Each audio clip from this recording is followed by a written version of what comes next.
Okay, let's get started. Hey guys, how's it going? I hope everyone is doing well today. Welcome back to my live stream on Go Do Your Own Research. So, I'm going to be carrying on reading through this transcript of Justin Baldoni's deposition, which I found on the Blake Lively versus Wayfarer party's docket yesterday. Good evening, Kayla. So yeah, I understand that today Exhibit H is no longer available on the docket. However, it's still in my possession. And I get that I did say yesterday when I started my reading that it looked like there was meant to be parts of it redacted that were highlighted in yellow. So I did not show those bits in my live stream yesterday. And I thought about this. I don't think I'm doing anything illegal, still reading it. I don't think this is going to influence the jury in the Southern District State of New York in any way. But if I am doing something wrong, then obviously I'm going to have to delete the video. But yeah, we're at such an important part that I wanted to go back to it. And I've done quite a little bit of preparation. So that's my disclaimer for tonight.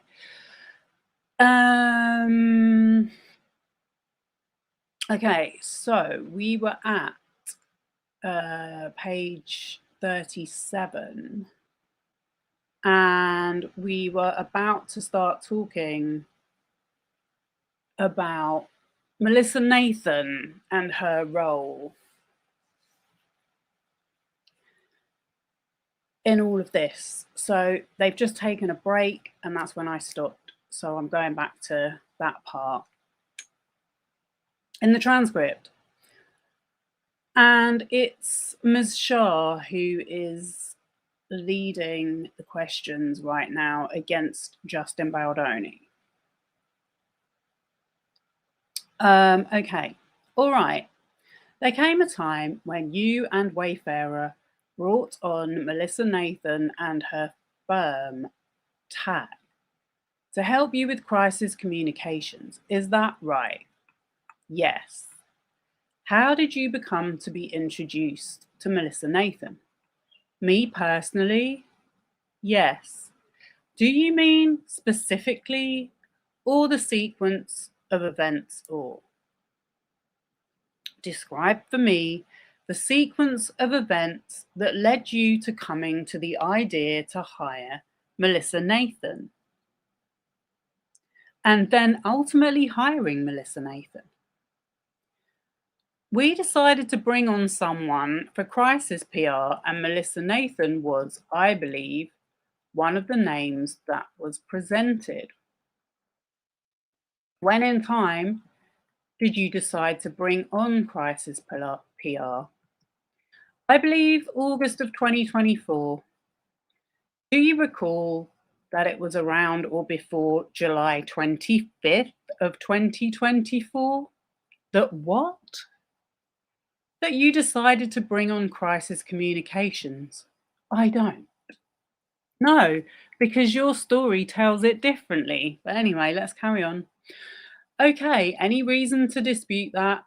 Objection. If you have a document that might dispute it, I would be very open to seeing it. I just don't have the dates in my head. And And what led you to the decision that you should or needed to bring on crisis communications at that point in time? That press was, people were talking. Press was starting to ask questions. Why I wasn't doing any marketing promotion of the film. By this point, I'd been told that I wasn't allowed to attend my own premiere. And I believe fans and press were starting to notice that I was absent. And at that point, it became a public conversation, which I think to me and us felt like a crisis. Well, I think anyone, I mean, I've got a picture of you at that premiere on my thumbnail. So, okay, let's carry on. Whoops. Is my, okay, yeah, I don't want to get ahead. Jump the page with my dodgy cursor.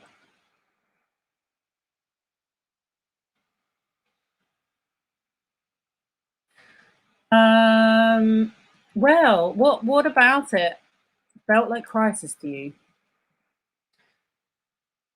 Well, I think not just the idea of not being allowed to go to my own premiere was very hard. If I think about your question, crisis to me feels like another word for not good situation in the public. So it wasn't for I feel like regular PR is for run-of-the-mill everyday press. And then if there are situations that are not good, you hire a crisis PR person who specializes in that. And what were you hiring Melissa Nathan and Tag as crisis PR people to do exactly? I didn't know much about crisis PR, so I didn't really know at the time. Do you have a better understanding now? Yes.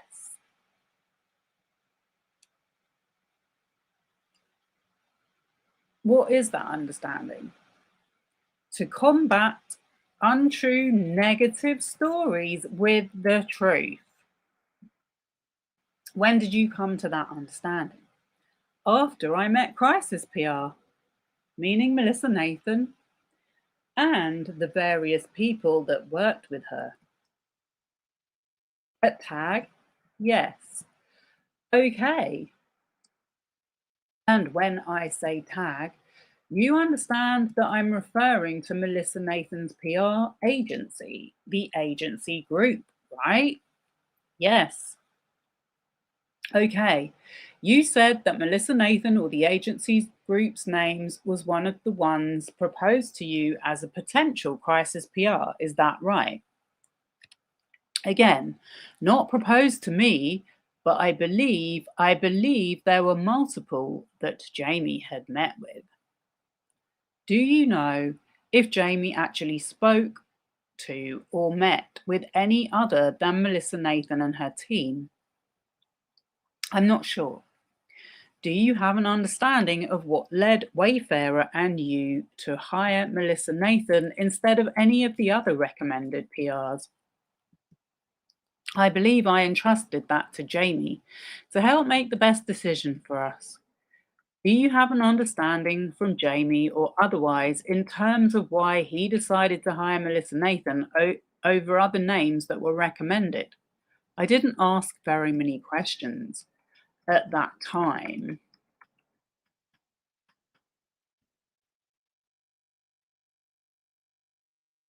But I believe he thought she was very good at her job. Do you know what led him to believe that? I don't. I meant to say at the beginning, Justin really doesn't claim to know much. He doesn't claim to know anything. He doesn't claim to know anything about anything, and he doesn't claim to remember anything about anything. Just very interesting. how he's got this far in life, to be honest. Did you have any personal role in making the decision to hire Melissa Nathan over any of the other crisis PRs that may have been recommended? No. Are you aware of where Jamie got the names for potential crisis communication professionals that he was considering? I imagine from Mr. Baldoni, don't speculate. No, I actually don't. You don't know? No. Do you know if he or anyone else at Wayfarer asked Stephanie Jones for her views on crisis communications professionals that you should hire? I don't. Do you know if she recommended Melissa Nathan or not? If Stephanie Jones recommended, I now know that she didn't. How did you come to that understanding? Miss Shapiro interjects, Mr. Baldoni, don't answer. No. If the information came from your lawyers. Yes, I can answer this. Stephanie had sent me a text about Melissa Nathan. You knew at the time that Stephanie did not recommend that you hire Melissa Nathan, correct? Objection. I knew that Stephanie did not like Melissa Nathan, yes. And Stephanie warned you against hiring Melissa Nathan, isn't that right? I think you could put it that way with my interaction with Stephanie, yeah. And were you aware that Stephanie also warned Jamie Heath and Tara Hanks against hiring Melissa Nathan? I was only aware of what she texted me. Jamie Heath and Tara Hanks never told you that Stephanie Jones had also warned them against hiring Melissa Nathan? Do you have, not that I recall, do you have an understanding as to why Stephanie Jones was warning you against hiring Melissa Nathan? I vaguely remember, I think there was a text message that she had sent that said I'm reading it in my mind. There was a word shady in there, and it was like a link to something that I never clicked on. Well. Let me show you what he's talking about. So, as you can see,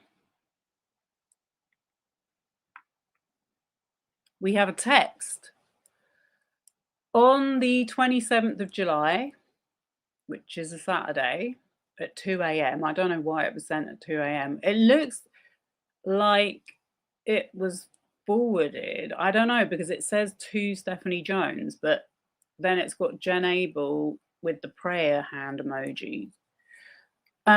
Anyway, this was released as an exhibit a little while ago, and it said, this is kind of mess. Melissa Nathan, crisis PR, lies and cleans up. And then there's like a redacted article, and it says lies, dirty work. I'm also don't want Blake's team to align you with people like this Melissa works with. So we had that a while ago. And people like me who are very interested in this case were wondering, I wonder who on earth that could be referring to, because it must be pretty bad. Well, here comes the reveal.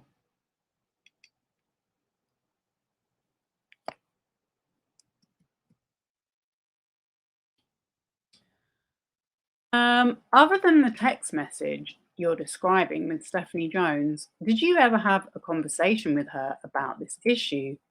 whether in person or the phone? I don't know. My memory of this time was that there was a lot of messages and it like I might have spoken to Stephanie. I don't remember the conversation, but there was like uh felt like a frantic energy from Stephanie. Did you give any credence to the information that she was giving you in terms of why you should not hire Melissa Nathan to be aligned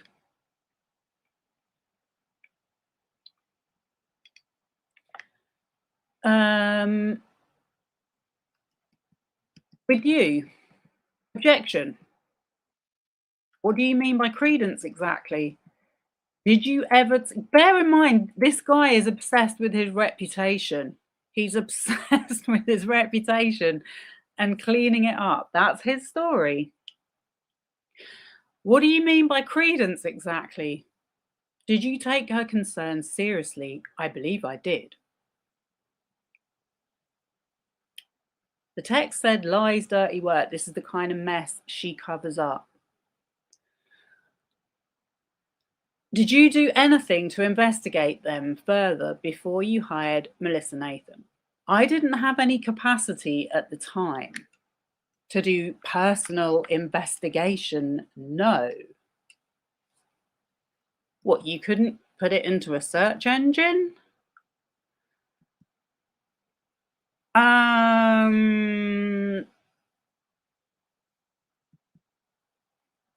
Or ask your agent?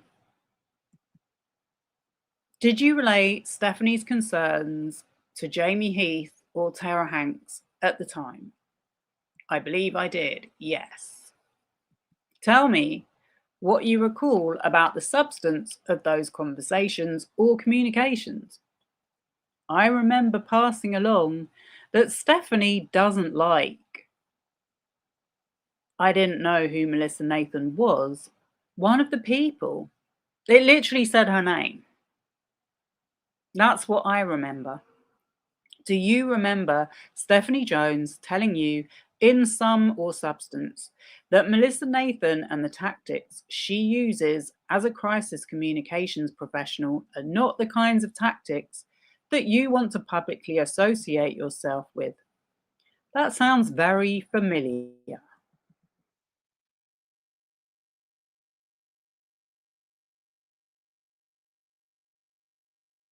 Human being, personally. What? Doesn't make sense. That sounds very familiar. Oh, duh. Sorry, I was having a Justin Baldoni moment. Are you aware that Wayfarer and you decided to hire Melissa Nathan over Stephanie Jones' objections? I would imagine so, yes. Okay, I'm going to show you what's marked as a document, Exhibit 5. Exhibit 5 marked for identification. It's a text message between you and Stephanie Jones dated July 26th, 2024. So that was the day before the one I just showed, but I guess someone forwarded it. Is this the text message that you were referring to that Stephanie Jones sent you where she warned you against hiring Melissa Nathan? It appears to be, and this was sent on July 26th, 2024. So does this refresh your recollection that you were considering bringing on crisis PR before July 26th, 2024? Yes. Okay. And as you recall, Stephanie Jones sent you a link at the top of the next thread, right? Yes. You said you never clicked on that. Is that right? Yes. Oh my God. Why not?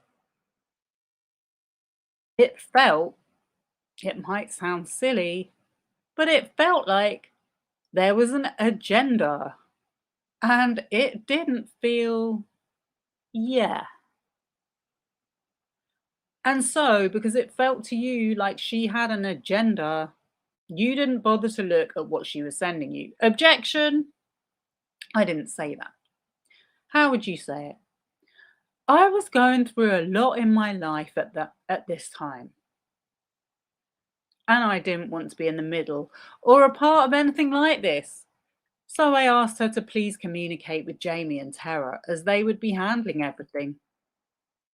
Do you think it's important for you as a public persona to take care in who you associate yourself with? Objection. Yeah. Do you think it's important for you as a human being personally to take care in who you associate yourself with? Objection. Yeah. Have you ever heard, either then or since that time, about the work that Melissa Nathan did as a crisis publicist with respect to a woman named Camilla Sterling, who was found dead in a hotel room that was rented under the name of Scooter Braun's associate, David Bolno? Objection.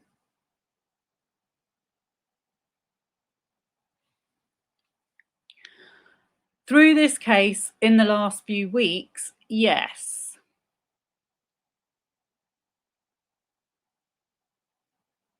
That's crazy. If you had clicked on the link that Stephanie Jones sent you at the time, it appears that you would have learnt about it then, doesn't it? Objection. I don't know what was in the article, but if the article said something about crisis PR, then I'm assuming I would have learned. I'm just going to post a comment.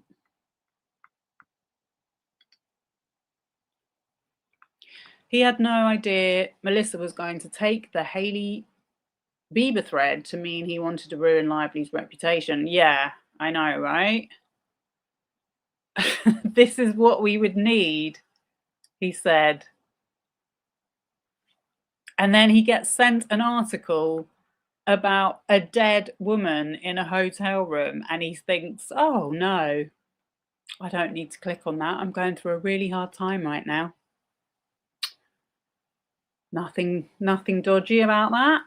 Might be just what I'm looking for. No, I'm not laughing. It's not even funny. This is actually deadly serious. This is actually so bad. Like, anyone that defends this guy at this point, knowing this information, there's something wrong with them. I'm telling you. I can't even just put it down to mental issues. There's something wrong with their morals. There's something wrong with their morals. We're going to get right into this. He doesn't know what was in the article. Well, if anyone sends you a link, it will always send you a preview of the article with a picture. So that doesn't make sense to me. You can see from the link that she sent, it says, singer Camilla Sterling died, David Bolno, hotel room. Can you see that? Yes. Okay, what have you come to learn since then about the work that Melissa Nathan did in connection with the Camilla Sterling incident? Oh, I haven't learned anything. I know what's, I think, being accused of, but I don't actually know anything that Melissa did or didn't do. You never talked to Melissa about this? No. Still haven't? No. Okay. You will see at the bottom of the text that Stephanie says, this is the kind of mess Melissa Nathan, crisis PR, lies and cleans up. Bolno works for Scooter and it was a nightmare. Lies, dirty work. Jamie Heath. Oops, I've jumped ahead again. You see that? I do. Did you ever ask her what she meant by that? I don't believe I did. She then writes, I also don't want Blake's team to align you with people like this Melissa works with. Do you see that? I do. Did you ever ask her what she meant by that? I did not. Were you aware at the time that Melissa works with people like Jed Wallace? Objection. I had no idea who Jed Wallace was. Okay, so you don't know whether or not that's what Stephanie Jones was also trying to warn you about, right? Objection. Form. I don't know. No, I don't know. Because you never asked her what she meant by that. Objection. Unless you have a document that says I did, I don't feel like I did. Okay, I'm going to show you a document. Okay, before he shows a document, wait, I don't know whether I should go into my deep dive. Yeah, I'm going to go into my deep dive. A mini deep dive into David Bolno and Camilla Sterling, and explain what I think's gone on here. So,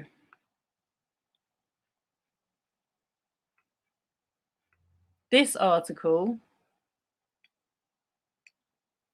as you can see clearly, I'm going to remove your comment for a minute so we can see.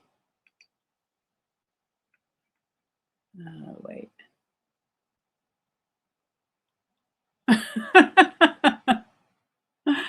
Sorry, I've got to post that comment. Yeah. It's really funny as well because it's the same people that actually believe that their DNA is superior. When you really look deep into it, someone accused me yesterday in the live chat or made a comment about me posting Jewish conspiracies.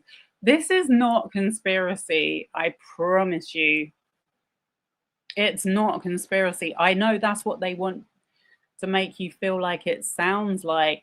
But when you ever check into the background of these dodgy people, you will find they have some strange relationship to feeling they are superior, which, in other words, eugenics. But we're not going down that road tonight. I'm just showing you that these are some of the articles I found in relation to this story.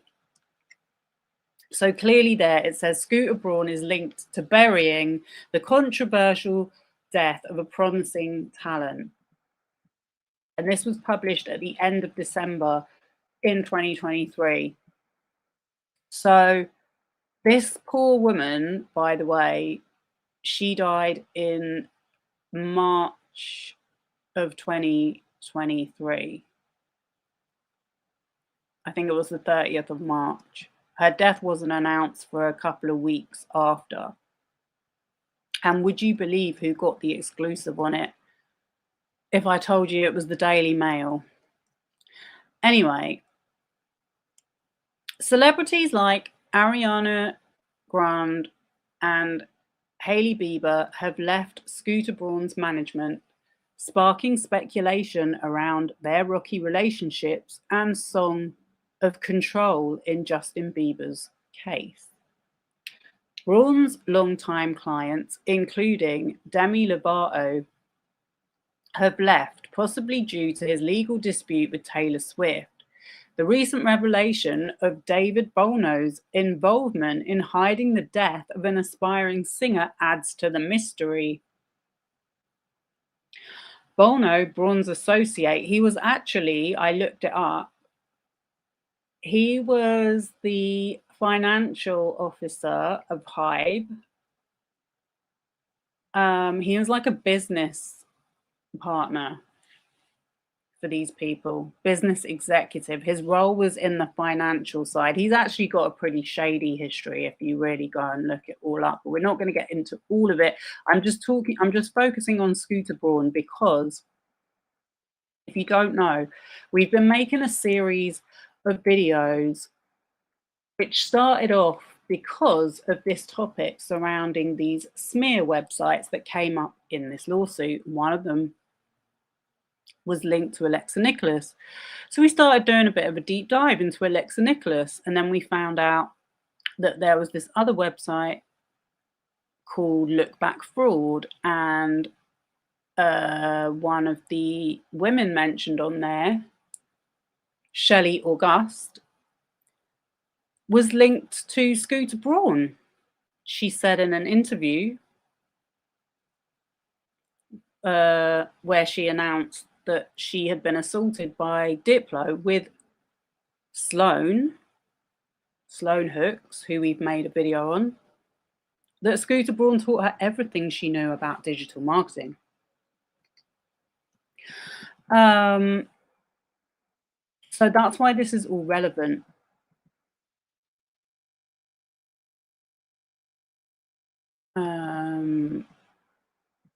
Scooter Braun's business partner kept his young talent's death a secret.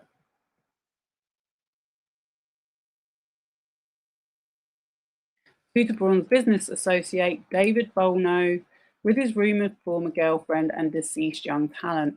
Also, he was linked to Drake as a business manager.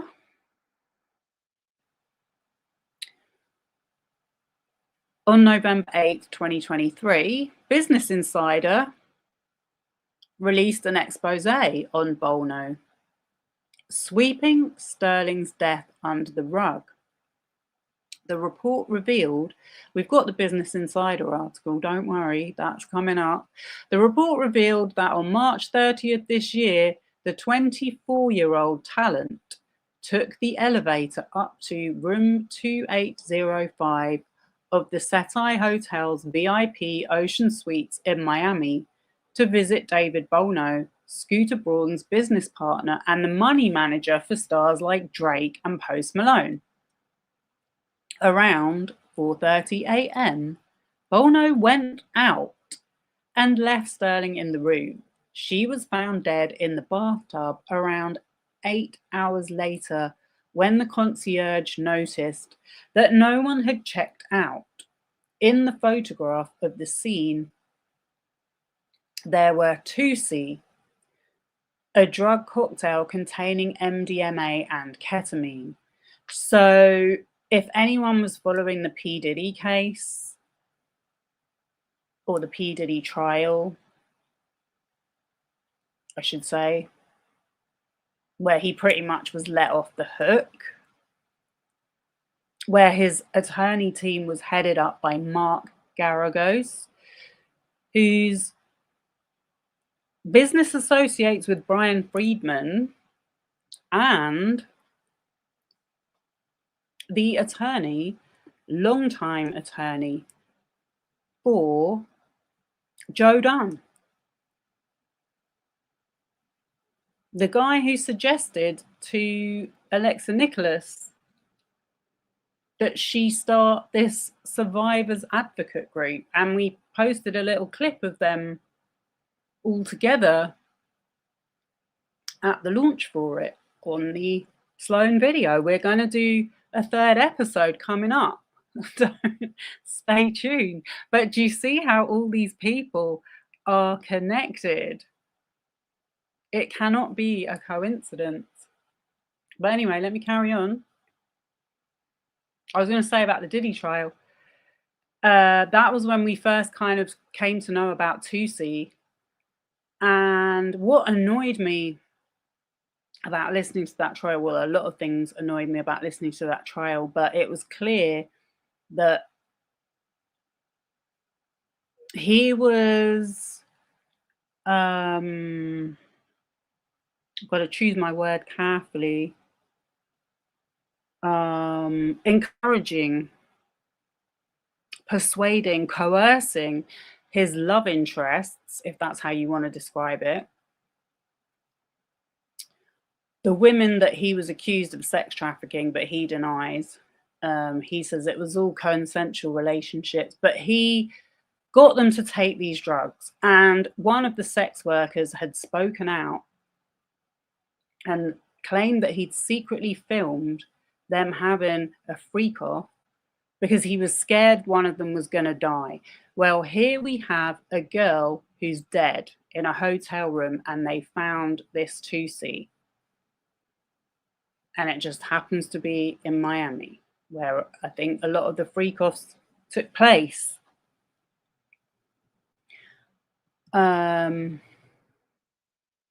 Or Diddy was getting his girlfriend to bring the supplies over from Miami to New York or LA. Bolno, I can't remember if I read that, but official reports say that Sterling had died of an accidental overdose. Yeah. Bolno was initially a person of interest until he cooperated with the Miami Beach Police Department.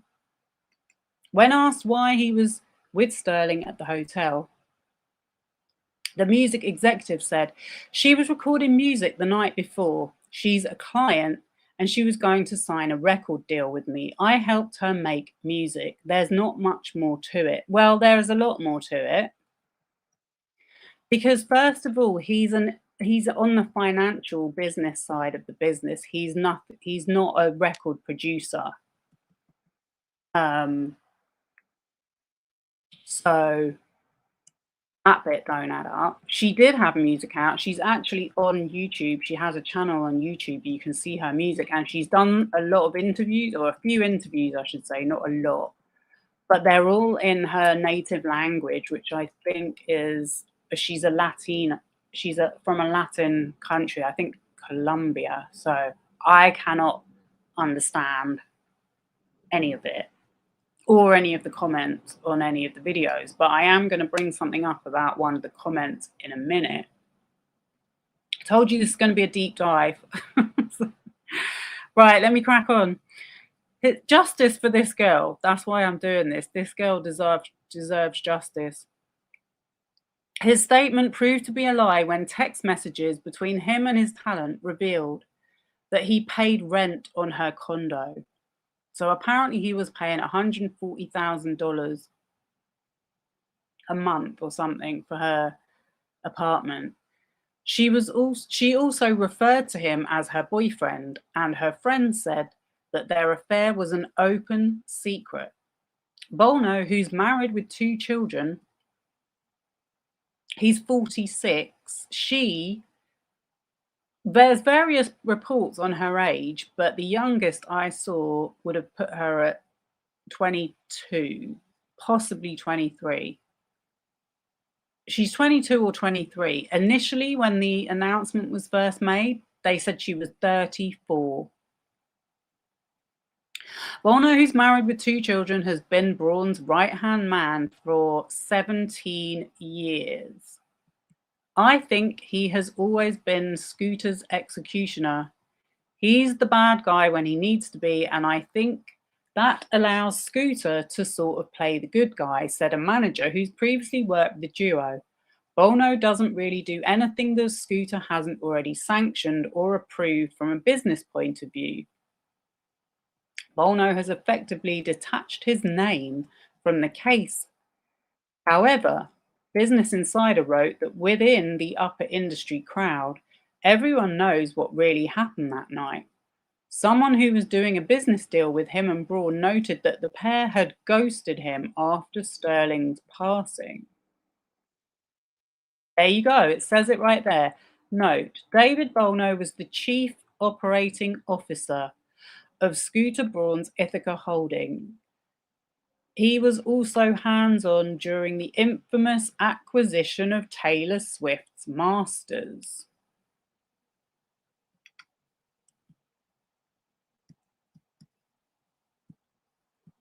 Fans accused Braun of exploiting young performers.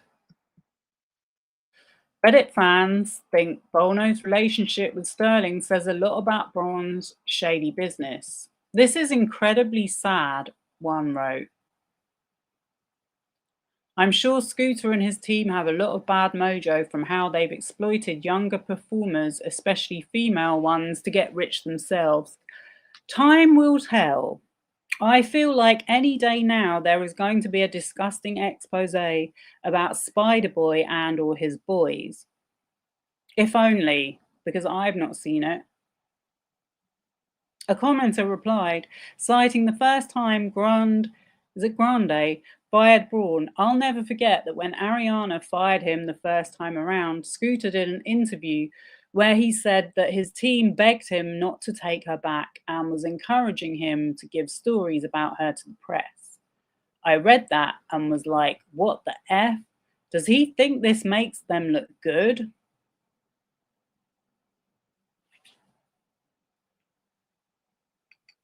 Well, I mean, if you listen to Shelley August, she says Scooter Braun slid into her DMs when she was a teenager. The concerns resonate with the sentiments of Sterling's college friend. "I would go online every single day trying to put in the name and nothing will come up," they told Business Insider. "There are things beyond our knowledge and understanding when there's power and money involved." A producer who had worked with Sterling also thought it was very odd that her death didn't get much attention, even when her former colleagues, makeup artists, dancers, producers, etc., posted their condolences on social media. Here's a closer look at the budding pop star prior to her accidental overdose. 2021. Camilla Sterling tweeted, 2022 is my year, referring to her music career. Sterling moved into a 1.4 million, oh, sorry, I got that wrong. It was a 1.4 million condo, which David Bolno paid for. I mean, a lot of this information is hearsay, so we do have to take it with a pinch of salt, but it does seem to come from different sources corroborating. Sterling was said to be hanging out on private planes with new LA friends. July 22, that was. October 2022, Sterling released her second single, Moet, months before March 23. Sterling and Bolno weren't on good terms. March 16th, 2023, the music video for Moet was released.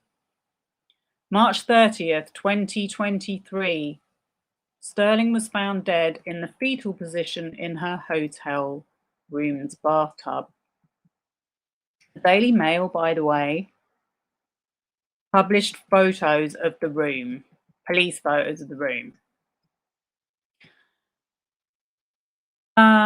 If anyone hasn't watched my reading of Virginia Roberts Giuffre's memoir, she gives a very detailed account of how she was outed by a Daily Mail journalist who got hold of the transcripts of the court documents of the Ghislaine Maxwell case. And, oh no, sorry, not Ghislaine Maxwell. It was when they sued I think the Department of Justice over Jeffrey Epstein for not doing their due diligence, not doing a good job. Not doing a good job. That's not the right way of saying it. I can't remember. They had the right to sue them for not prosecuting him, basically. And her name was, she was a Jane Doe, and it was a Daily Mail reporter that managed to find her identity and flew over to Australia to meet her. So yeah, that gives you a very inside story of how the Daily Mail operates when it comes to these public figures. In August 23, Braun's precious stars began to cut ties with him one by one. Aside from Bieber, Grande and Lovato, other singers have also fired him, like Broadway fixture and Glee alum Idina Menzel, Colombian Prince of Reggaeton, J Balvin, Carly Rae Jepsen, Baby Jake, and Asher Roth. According to Vox, this could all just be about K-pop. In 2021, South Korean studio HYBE, which is responsible for BTS stardom, acquired Braun's company, Ithaca Holdings. The billion-dollar merger is speculated to be keeping the exec too busy to handle his former clients. Scooter's team at SB Projects are still handling both Justin and Ariana as they work through what this new structure looks like, a source told the outlet in August 2023. Note, Scooter Braun is worth $500 million. Okay, so another thing is that HYBE invested something like, I'm really bad with numbers off the top of my head, but it was something like $50 million into TAG in, I think, July of 2024. It was definitely around this time that the Justin Baldoni thing all started. Okay, so I'm just going to show you another article I found. So this was from much closer to her body being discovered. It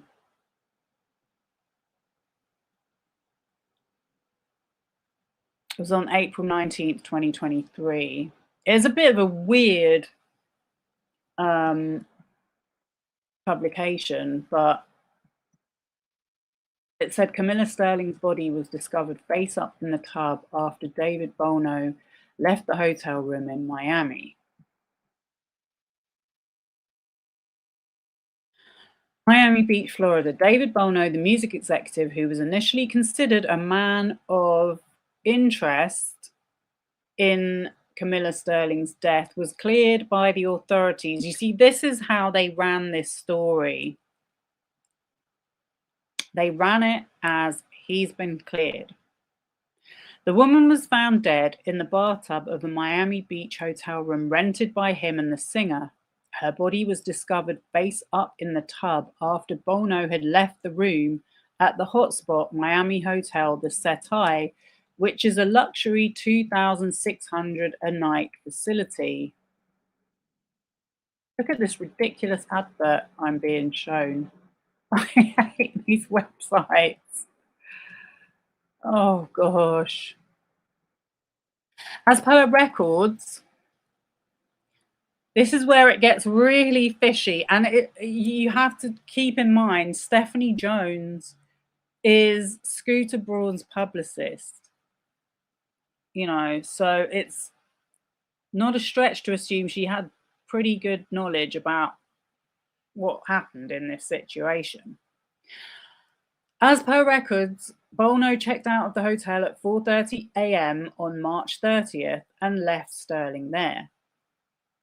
Her body wasn't discovered until 1 p.m. and the authorities also found a suspicious substance in room 2085 alongside her. The officials are yet to confirm what the substance was. Meanwhile, the investigative team is trying to establish the cause of her death. Miami police has, however, cleared Bolno's name, and he's not a person of interest in the case. There is an open death investigation pending the toxicology report from the medical examiner's office to determine the official cause of death, said a police spokesman before adding, Mr. Bolno has cooperated with our investigation and is not a person of interest. That's her.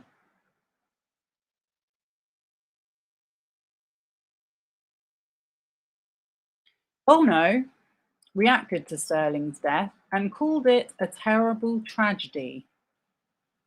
The father of 2 children who resides in Los Angeles with his family told the Daily Mail, from what I was told, this is his girlfriend who he's bought a $1.4 million house for, or he's paying rent on. From what I was told, she was found much later in the day. He further added that she was an aspiring musician and he'd arranged for her to have her own room in his hotel, but that there is not much more to it. Bolno, who is a partner at NKSFB, the largest business management firm in the nation, and collaborated with top artists in the music, television, and film arena, said he would have liked to sign a contract with Sterling. I really liked, and she was a good person. I really liked her. I was helping her make music. It was a terrible tragedy. I had vacated the room in the earlier part of the morning, so I wasn't there when they found her. It was really sad. She was someone I really liked, and she was a good person, Bolno said. The 46-year-old exec, who worked with musicians like Drake and Post Malone, further added, "It was really sad. She was someone I really liked, and she was a good person." Police spokesman Ernesto Rodriguez said on being about the recorded footage from the Sentai Hotel, "If there is any video footage, it would not be available until the case has been closed. The only information I have is what is in the police report." Okay, so I'm not sure if this is a tweet I saw. I just wanted to show you.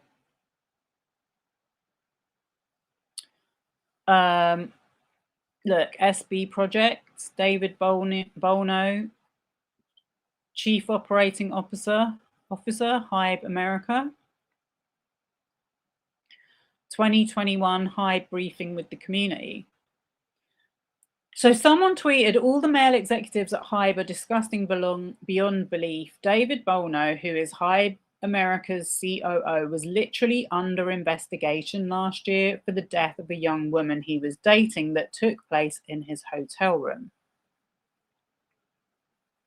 And then someone said, "Girl on the left is apparently born in 2000. So yeah, that would make her 22 or 23, but they've gone with 24. So I don't want to read all of this article, but I hope you're understanding the picture here. There's going to be, okay, so this is the Business Insider article. Now, bear in mind as well, like now we've seen how they get these people to do these articles. They give them all the information. They use secret sources or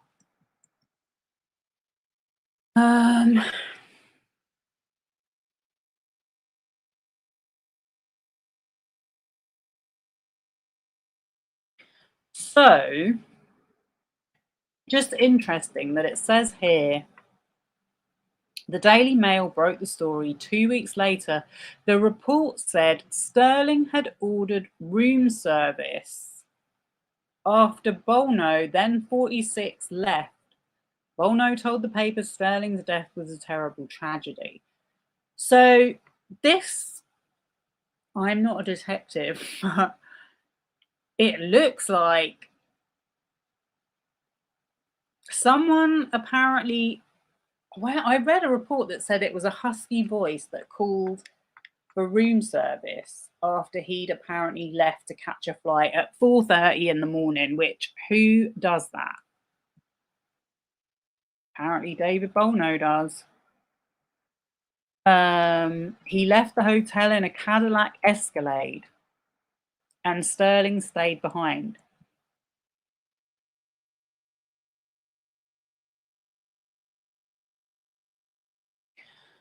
Though Bolno was initially identified as a person of interest in the case,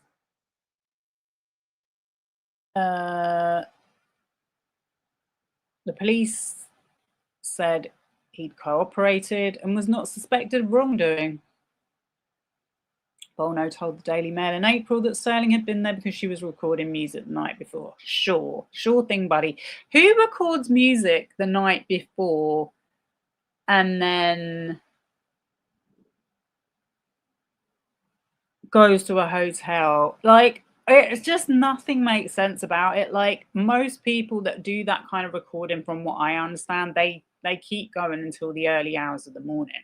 Like, that's, if you kind of follow any artists or anything, that's pretty much what they do. They don't sort of like end at 10 o'clock and then go back to the hotel to go to bed. Like, anyway, that's his story. I helped her to make music, he said. There's not much more to it. So they're saying text messages viewed by them showed that Bolno, who's married with 2 children, paid the rent on her 1.4 million condo. Okay, this is what I mean. You have to read all these different versions. In downtown Miami, and that Sterling referred to Bolno as her boyfriend in text to an apartment broker. Okay, interesting. So they could have checked that out with the person who rented them the apartment.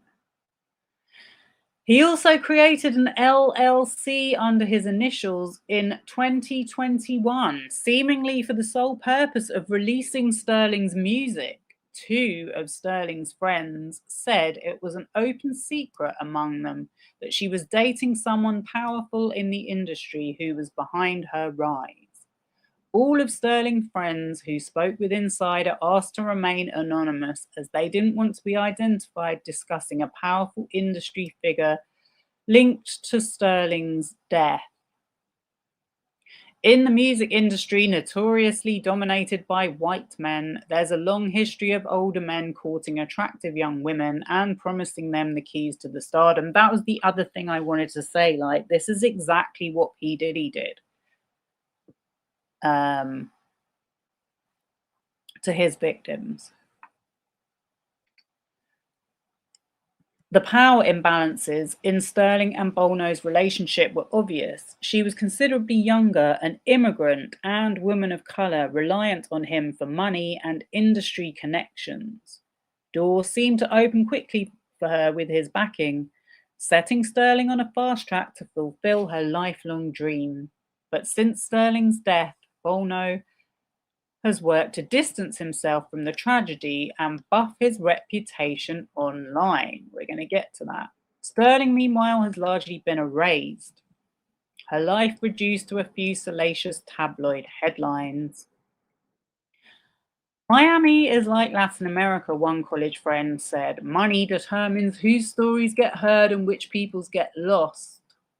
I have actually been to Miami a couple of times and stayed in downtown Miami.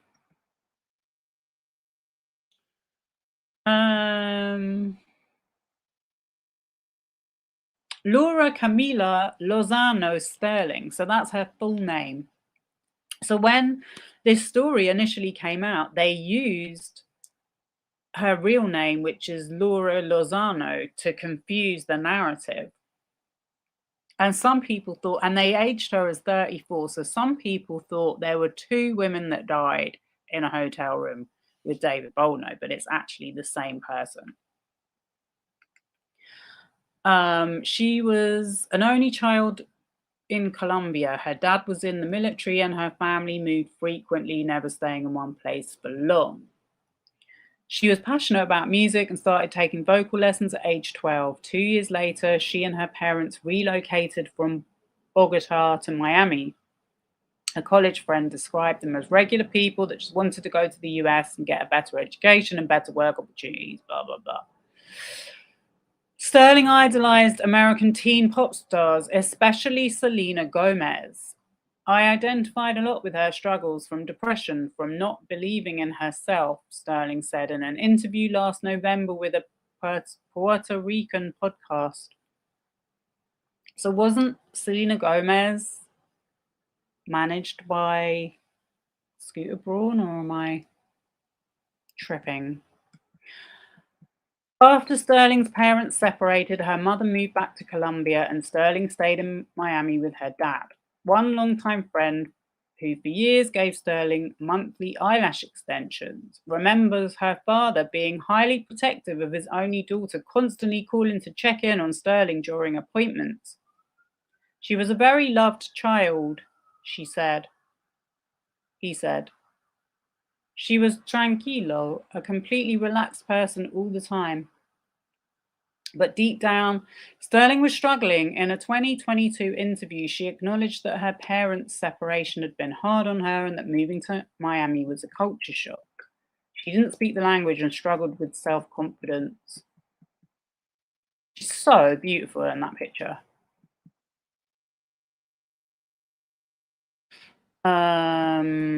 Sterling spent her teenage years in Sunny Isles Beach, a beachfront city with high-rise condos about 40 minutes from downtown Miami. While much of its population is Hispanic, Sunny Isles has become known as Little Moscow due to the influx of Russian money behind its development boom. 6 of Florida's 7 Trump-branded residential buildings are in Sunny Isles. Gaudi excess was the prevailing aesthetic in the Barrier Island community. Sterling grew up in a vast condo complex called the Intracoastal Yacht Club, despite its swanky name and the Greco-Roman stones flanking the pool. Residents complained that the units were run down and infested with roaches. While Sterling was had a middle-class upbringing, whatever that means, one high school acquaintance said her dad worked as an Uber driver. She was also adjacent to the rich kids of Instagram scene. The person who was friends with her when they were teenagers said. High school friends said Sterling was friends with the pretty girls and had a bunch of guys running behind her. From a young age, she tried hard to project a life of luxury. A Facebook photo from her senior year of high school showed Sterling posing outside a Givenchy store with a quilted Chanel bag dangling from one shoulder. Conspicuous consumption, after all, is part of Miami's DNA. I mean, this is a very familiar story. I don't think she's the only girl that's done that.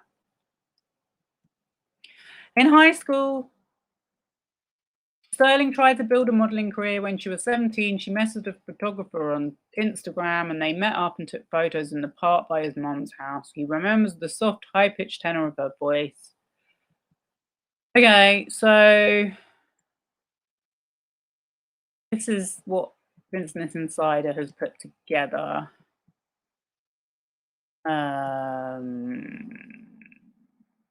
Just as she was beginning to pursue music seriously, she met someone who changed everything for her. Sterling said in interviews, after feeling lost and depressed for a long time, she suddenly felt as if she had called out to the universe and God had answered. I can't say their name, she said in a 2022 interview with the Puerto Rican podcast Desde El Bonca, but this person gave me the opportunity to be in music and was the first person who believed in me no matter what. She said the person didn't speak Spanish, so she'd have to translate the interview for them later. I thank this person for everything, and apart from my parents and myself and God, this is the most important person in my life, she said. Okay, so then we've got all of that stuff that was documented in that other article. And then it says,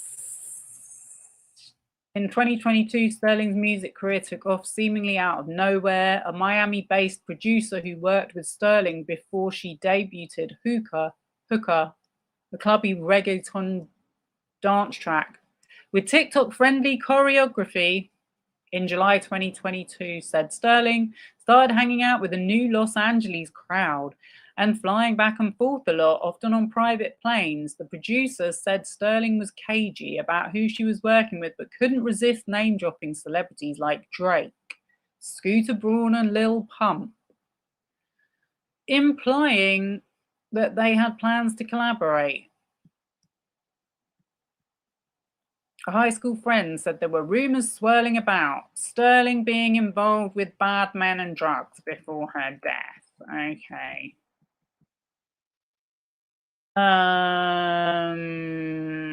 taking this article with a bit of a pinch of salt. BTB Records is the label, apparently created by David Bolno. So he is into private equity, and let's not forget that Scooter Braun has another legal case going on with oh my god, what's his name? Christian Lang, over this investment world business ripping off each other industry. When Bolno formed DTB, he was working, who Brian and Freeman was involved with, sorry. And was also accused of making websites and social media accounts. When Bolno formed DTB, he was working as the chief operating officer of the American arm of the entertainment conglomerate Hive, and as a business manager for private entertainment clients via NKSFB, a business management firm that provides financial and concierge services to wealthy artists and athletes. Tim. Shady.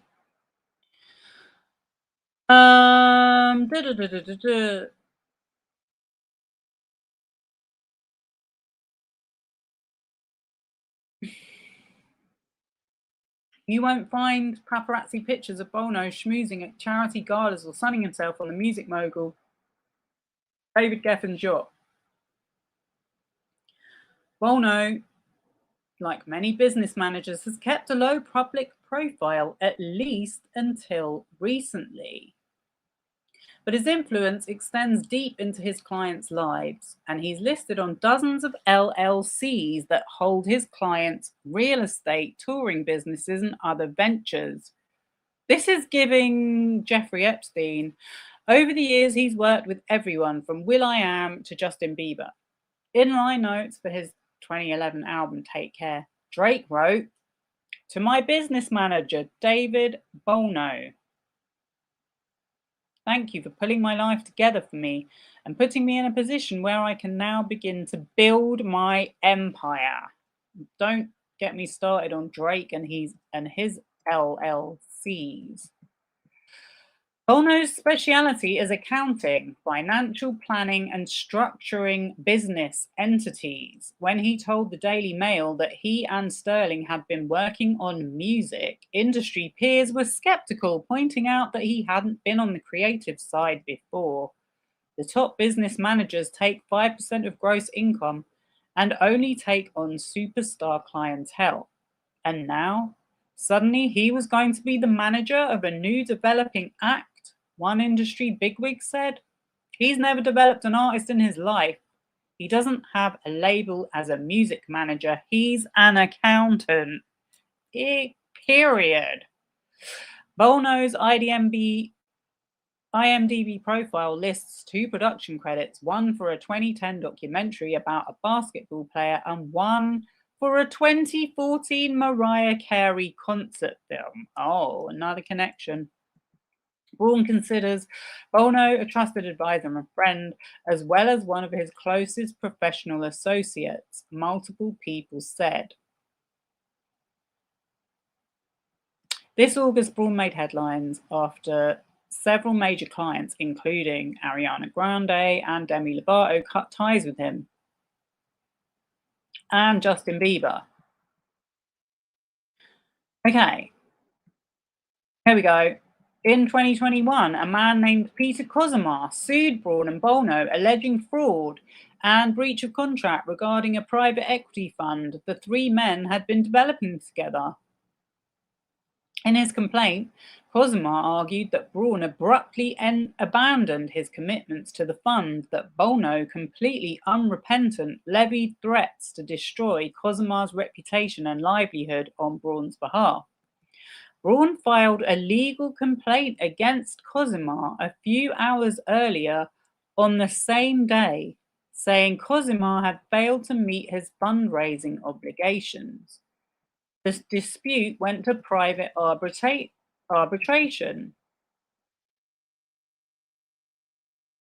Bono's close relationship with Braun has been complicated for some artists. Bieber left Bolno and NKSFB last fall. A person close to the Bieber camp said before they stopped working together, Bolno was involved in brokering the $200 million sale of Bieber's catalogue to Hip Genosis that closed in January. David Bolno is conflicted in a lot of ways, the person close to Bieber's camp said. Are you the business manager for Scooter, for Hype, or are you the business manager for talent? I don't think it's ever a good idea for any artist when you don't have separate representation. You see that? He's selling the catalogue to raise the value of the business, but Justin Bieber loses out. This is how they operate. It's unclear how Bolno and Sterling were introduced, but it makes perfect sense that they gravitated towards each other. Ugh. It was a quintessential Miami fairy tale. I'll tell you what, when I first went to Miami, which was in 2015, that was when I first became aware of the concept of influencers, and that they basically were, I thought, I made a joke about it, but I was like, these girls are escorts, and I wasn't wrong. I'm sorry to say it, but that's what it was giving to me, and I thought I was joking, but it turns out that is literally what they were. Anyway, we're not getting into that tonight. Sterling was a secretive person who kept her circle small, but friends close to her knew that around the time her music career off, she started dating someone who's important. So basically, they're all hinting to say that she was going out with him and that suddenly her music career took off and he created this record label. The friend was particularly impressed when David Grutman, the Miami nightlife impresario behind the club's Live and Story, posted about Sterling's single before it even came out. Wow. Grutman also owns a restaurant with Pharrell, Bolno's client, and Grutman and Bolno are co-investors in a fintech company called XTM. The friend said Sterling never mentioned her boyfriend by name. After the Daily Mail broke the story of her death in Bolno's suite, the friend said he had no doubt that Bolno was the boyfriend whose identity she'd worked so hard to protect. On TikTok and Instagram, Sterling seemed to be living the good life. She posted TikToks of herself. Just put this, anytime you see a singer, just remember this article.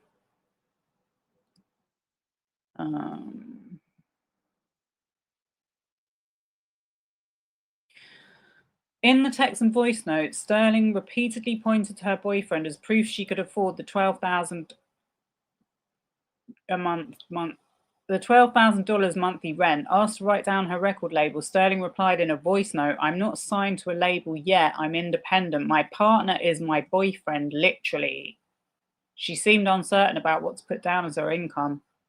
She asked whether it was okay to simply say she made $10,000 a month, adding that she moved quite a lot of money through the account she'd used to pay rent.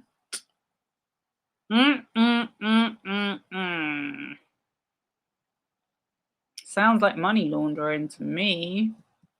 She encouraged the broker to have the people coordinating the rental contact her boyfriend to prove she had the funds. I need you to tell them to call my boyfriend back at the time I tell you. At the moment, he's really busy and can't talk, she said in a voice note. Obviously, I'm interested in them speaking with my boyfriend because he's, really big. So can you help me with that, please? In a written message, sorry, I didn't realize this article was going to be so long. In a written message, Sterling shared Bolno's information. He's called David, and this is his email. She said, listing Bolno's cell number and NKSFB work email. He said they already called him, but he couldn't answer. Emails also show that Bolno was listed as a reference on Sterling's rental application.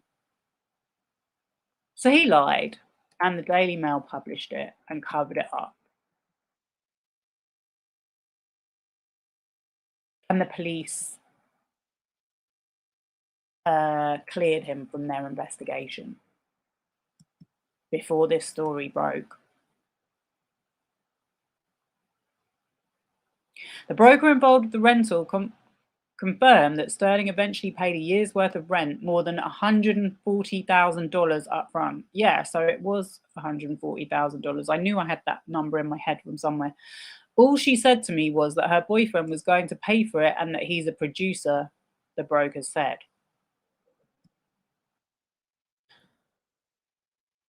None of Sterling's collaborators who Insider spoke with had heard of DTB Records.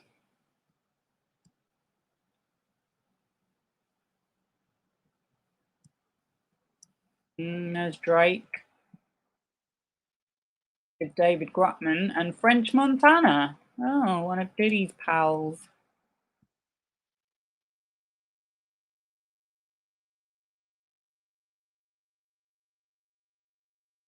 Okay.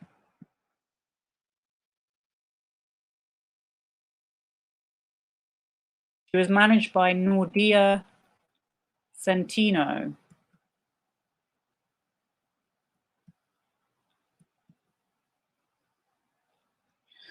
And identified Edgar Andino as management for the project. Andino, a prominent figure in the Latin music world who made a name for himself, is also listed as a producer in the song credits on YouTube and Spotify.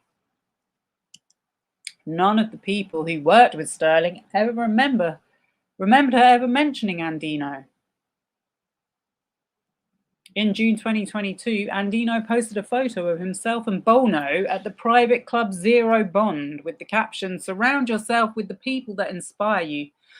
On June 29, 2023, 3 months after Sterling's death, Ozuna and Andino signed to SB Projects, Scooter Braun's management company. Andino did not respond to multiple requests for comment. Wow. In the 3 months before Sterling's death, something seemed to have shifted in her relationship with her mysterious producer boyfriend. One friend heard that though they hadn't broken up, they were not on good terms.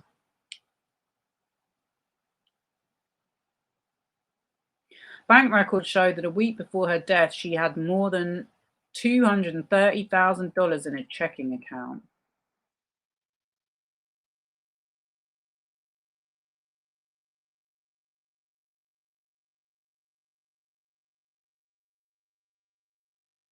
Well, the broker's saying he thought she was on something. Okay.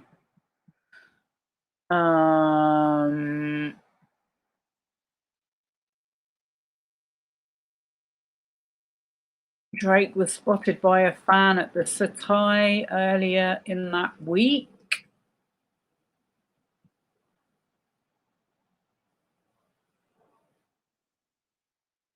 The night before she died, Sterling texted her dad. Oh, this is interesting. To tell him she'd taken her epilepsy medicine. Oh my God, she was on epilepsy medicine?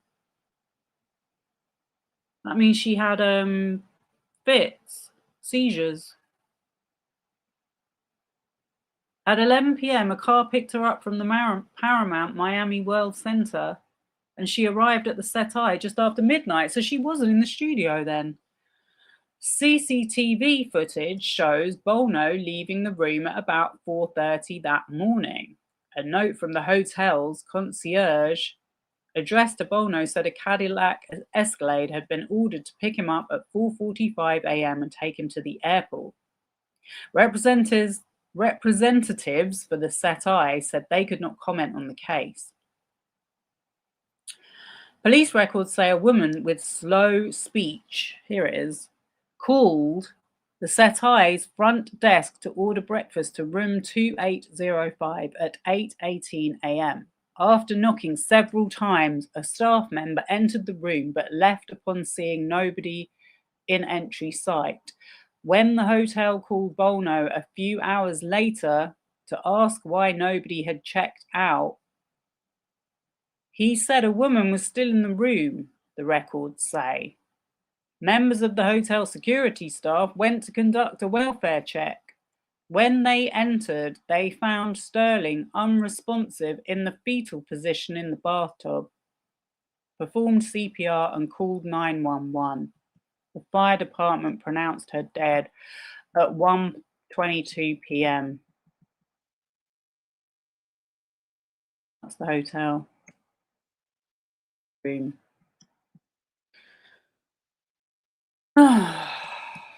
So sad.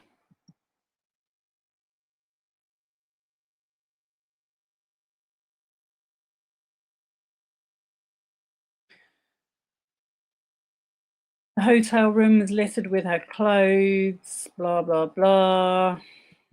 I had vacated the room in the earlier part of the morning, so I wasn't there when they found her, Bolno told the Daily Mail, adding, I really liked her. I was helping her make music. Asked why she was staying with him in the first place, he said, I let her stay there. There's not much more to it.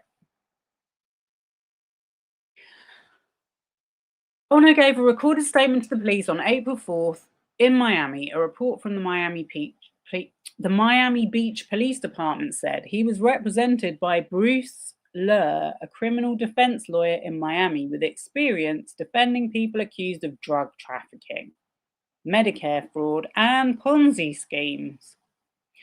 Bolno told the police that the reason he had met Sterling so late was that his client meeting had run long. He said he'd worked with Sterling on music for 2 years. The night of her death, Sterling was using 2C in his presence. He said that he'd seen her use it before, but only socially, and that she didn't use alcohol or narcotics. By the time he left, she appeared to be sober, he said. He texted her when he got to the airport, but didn't hear back. I don't believe that anyone doing that 2C would have appeared sober, because there's evidence of people on it on YouTube. It's serious. Like, there's been some serious accidents committed by people on that drug. The lead detective on the case, Fabio Cabrera, did not respond to multiple requests for comment. On a call on September 14th, a department spokesman, Ernesto Rodriguez, told Insider that the investigation was closed and that Bolno had been ruled out as a subject and fully cooperated with the police. The police reports did not detail who supplied the drugs to Sterling. It took more than 2 weeks for Sterling's name to come out in the press. The Daily Mail broke the story on April 13th. While the article initially said Bolno was a person of interest, archived versions show it was altered that day to say he wasn't. Since Sterling's death, Bolno has appeared to try to distance himself from the tragedy. This is where we're getting into the website backlinks. More than 60 stories from blogs and websites like ATMPH Mom and the European Business Review, which charge for publishing sponsored content, that can improve a person's SEO appear in Google search results for Bolno's name.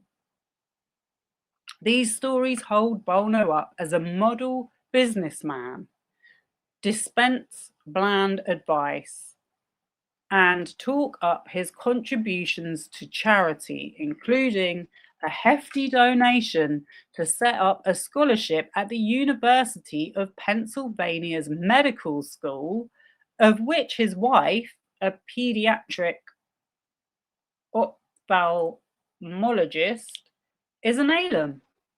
David Bolno is a contemporary superhero who doesn't need an alter ego in a world full of capes and masks, says one such article in the Jerusalem Post.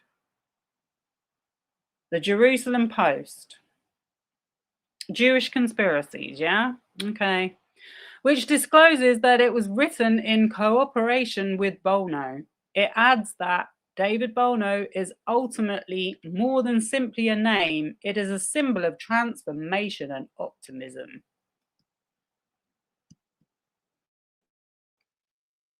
Okay, I think, is this the end?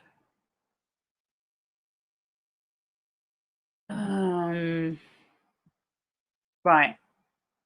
I'm not going to read the whole article because it really is long and I've gone way over on what I thought it was going to take.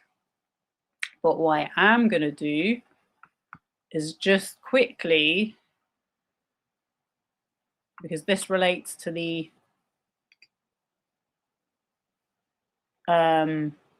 two things I'm going to show. Okay, first of all, this was a result of my little extra research. But this isn't the best. Oops.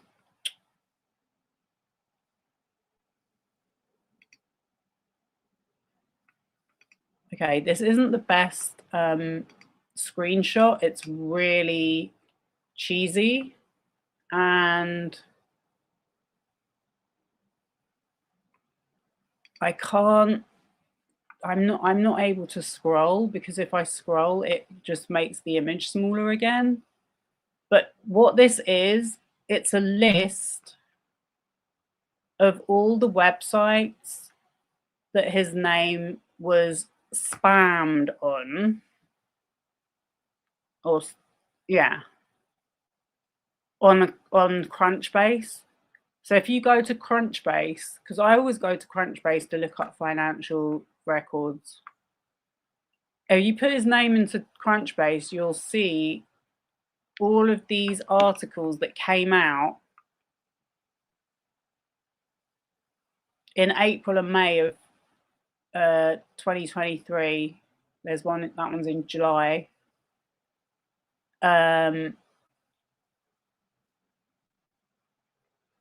And this is where this story about the backlinks linking back to Jed Wallace comes in, because this is what they're doing, allegedly. Stephanie Jones says she's got 10 John Does, sorry. So there was that. And then let me show you the other one.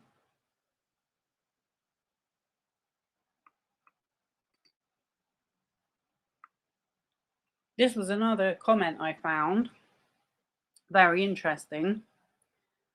They've already talked about the Daily Mail, but I was looking at her videos on YouTube and I was looking at the comments and they were all in Latin language. I couldn't understand. There was none in English. But this comment really stuck out because first of all, it's in English, and second of all, look at that name, Brett Cooper. Brett Cooper covered her death. This was 8 months ago. David Bolno Justin Bieber's ex-manager, married man with children, a Libra, was a main suspect. Pink cocoa, we and condoms were found in the hotel. He was the last and only person in that room with her. The music industry is insane.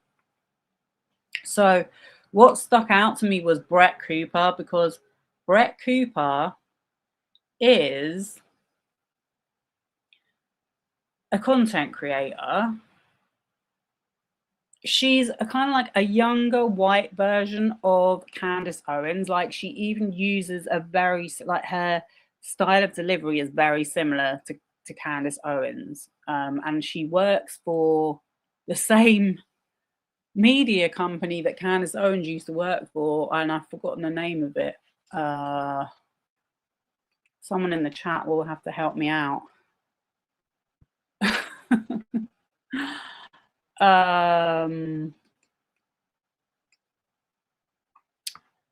What is the name of it? It's the Daily something. The Daily Beast? No, that's the left wing one. Anyway, it's a right wing organization. Now, the reason why her name stuck out to me, no, it's a YouTube channel, Daily Wire. Yes, Daily Wire. Thank you for helping me out. Yeah. So they were one of the, Brett Cooper was one of the first content creators to make a video about Justin Baldoni. And she used the TikToks that were first mentioned on the 8th of August 2024, where they had the comments that were saying, why aren't they together? This is exactly what Justin was just saying. He's like, well, there was press coming out saying, why aren't I there? This was seeded comments on these two particular TikToks, Nadia G. Reeds and Jenna Redfield. And Brett Cooper made a video about it using the exact talking points from Tag PR. So I'm like, wow, this cannot be a coincidence. But do you know what? I don't know how this girl can be okay with this. I mean, I will be honest with you, I couldn't find the video. So this is only a comment I've got to go by. It's just very, very coincidental. I couldn't find a video by Brett Cooper talking about David Bolno. I couldn't find any videos talking about it, to be honest, unless they were like AI. But yeah, I just thought definitely worth noting that. I don't think it's a coincidence. It wouldn't surprise me if she did make a video and then she deleted it. But how she can be okay with doing that shit, I really don't know. It's a different thing between saying, you know, spreading hate points about a woman. That's one thing. But a woman's death, you want to have that on your head? Blood on your hands while you type on your keyboard? This is totally different. Totally different area. Thank you very much for the super chat. Very much appreciated. Kimberly Kersey. She's a failed actor. She and Candace are trying to build their fan base. Well, Candace Owens is not doing well at the moment. I mean, I could get into her. There's so much I could get into with these people. She's married to a British guy whose dad used to be the person who looks after the accounts of the government. I can't remember the official title, but anyway. Okay, let's get back to the let's get George Farmer. Yeah, George Farmer. His dad's called Lord Farmer. He used to work for the government, basically, with the money, sorting out who gets money. Should we get back to the transcript, because I definitely went deep there and I hope you all appreciated it. It was actually a lot. Oh, there was actually one more thing I was going to show. Very quick. This is another one of the articles I found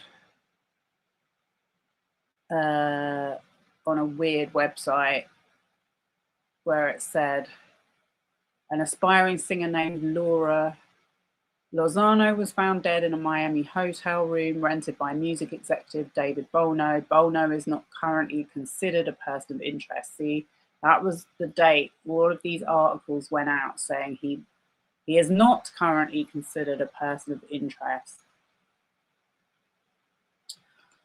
Okay. Where were we?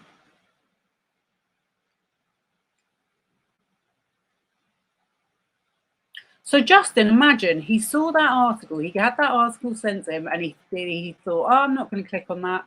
That's just bad energy. That's just Stephanie Jones being erratic.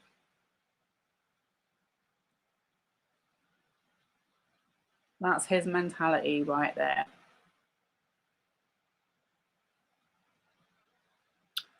So he said, unless you have a document that says I did, I don't feel like I did. And then we were getting to Exhibit 6. And he said, sorry, Ms. Shah says, I need to have a drink of water, sorry. It's a text message between Stephanie Jones, Jamie Heath, Tara Hanks, and you. Dated July 26th. Bates stamped Jones Works JB several zeros 1142. Do you see this? Yes. Okay. Do you recall this text message when you received it? Vaguely, yes. Okay. And in this text message, Stephanie Jones warns you, Tara Hanks, and Jamie Heath that you should not work with Melissa Nathan because there's a lot of dirty work she has done, and it's not someone that you should want in Justin's org. Do you see that? Yes. And she goes on to say, or for Blake's PR to use as a weapon against him. Do you see that? I do. Did you ever have a conversation with her about what she meant by that? I did not have a conversation with Stephanie at all around this. Okay. Do you have any understanding whether from this text message or anything else that you knew at the time about what she meant when she said, I just downloaded Terra on some dark stuff? I don't. Did Terra ever relay the substance of that conversation to you?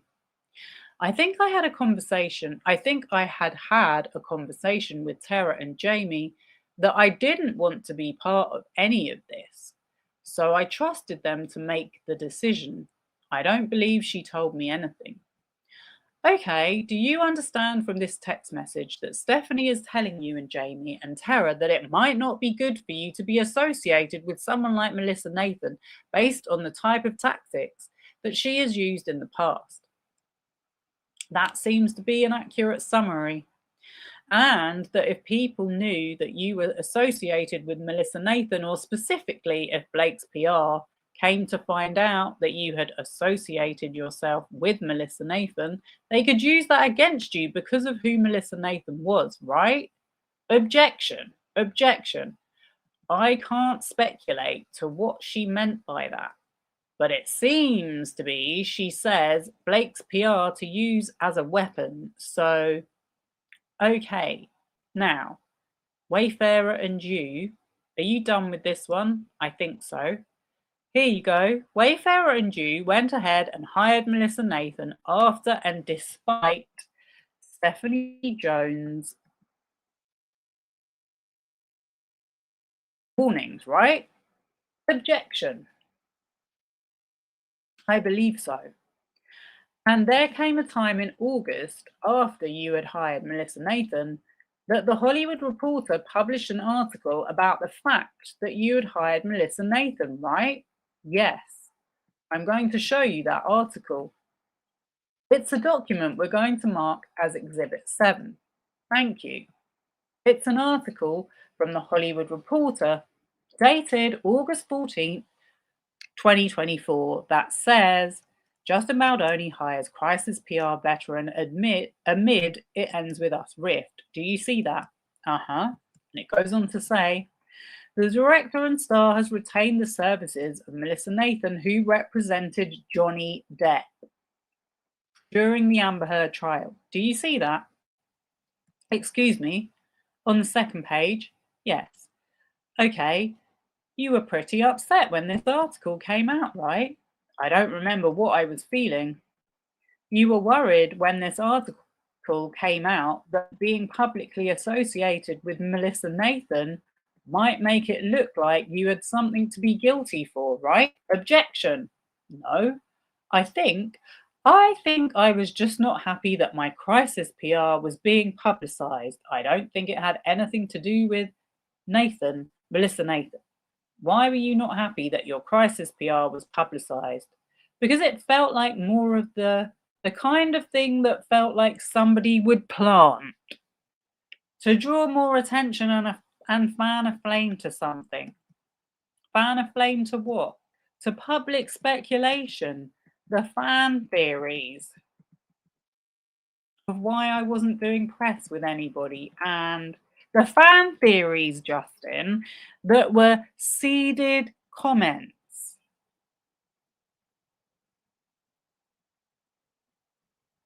I really hope he's got it by now. It just doesn't seem like he has. What were the fan theories at the time about why you weren't doing press with anyone?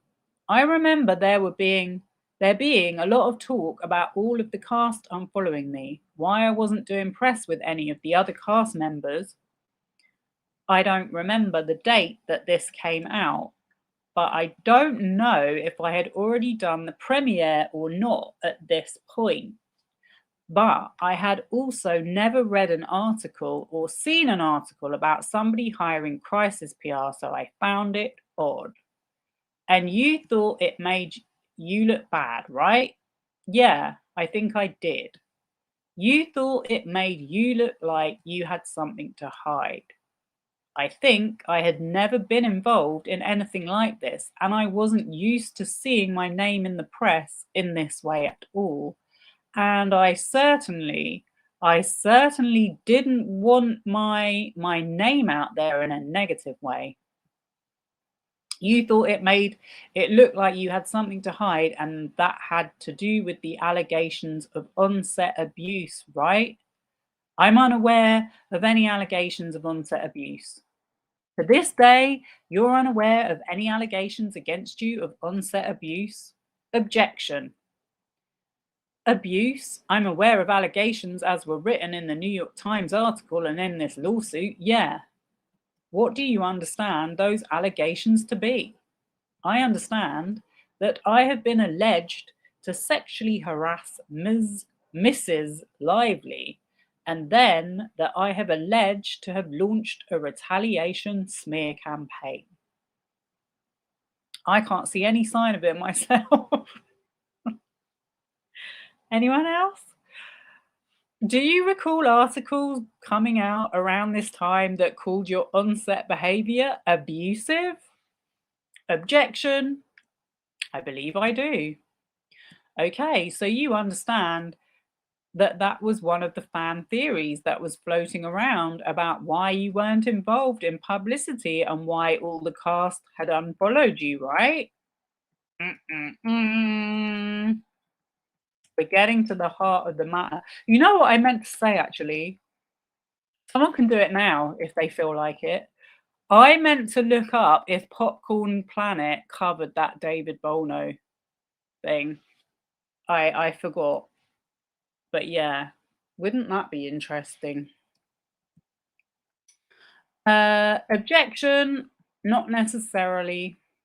Well, yes or no? Objection, no.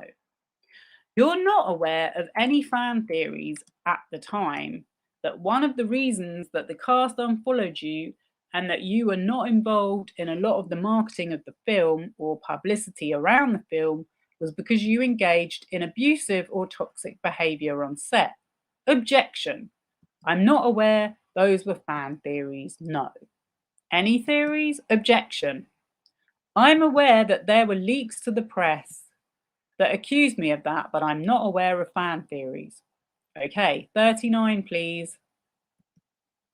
I'm going to hand you a document that's marked as Exhibit 8. It's a text thread between Henny Grace, Melissa Nathan, you, I think that's it. On August 14th, date stamped, Nathan 3972, one of the like 3 exhibits she's handed in.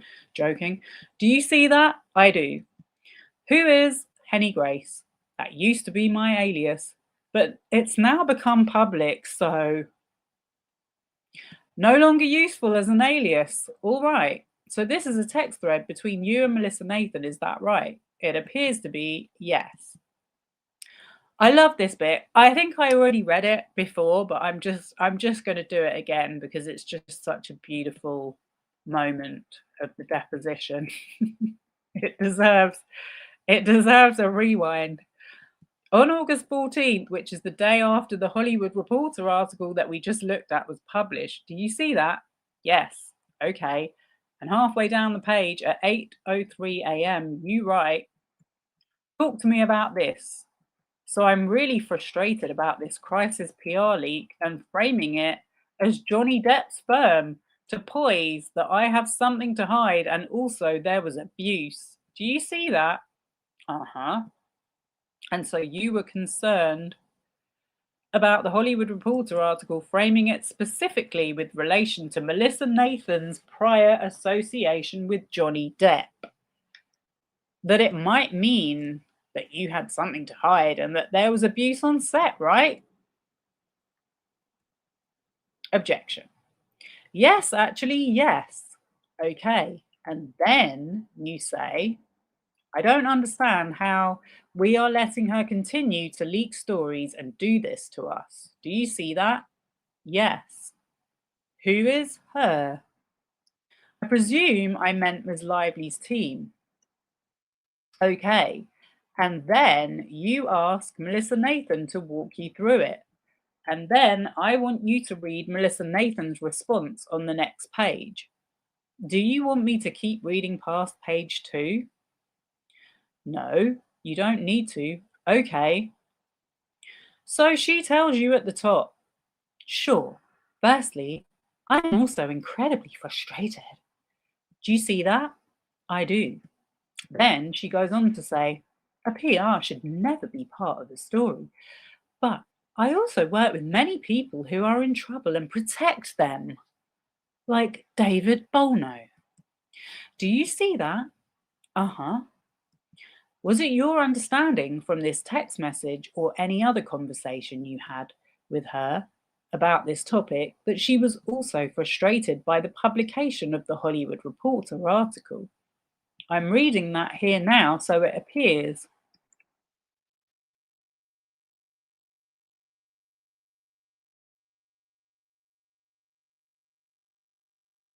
She was frustrated. Do you remember conveying her conveying to you that she was frustrated by it?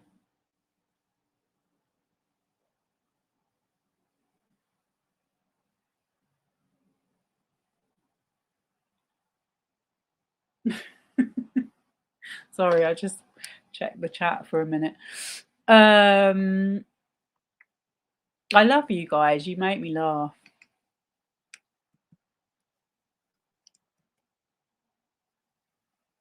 Do you remember her conveying to you that she was frustrated by it? I don't remember outside of this. I was on a plane at the time, so we didn't speak.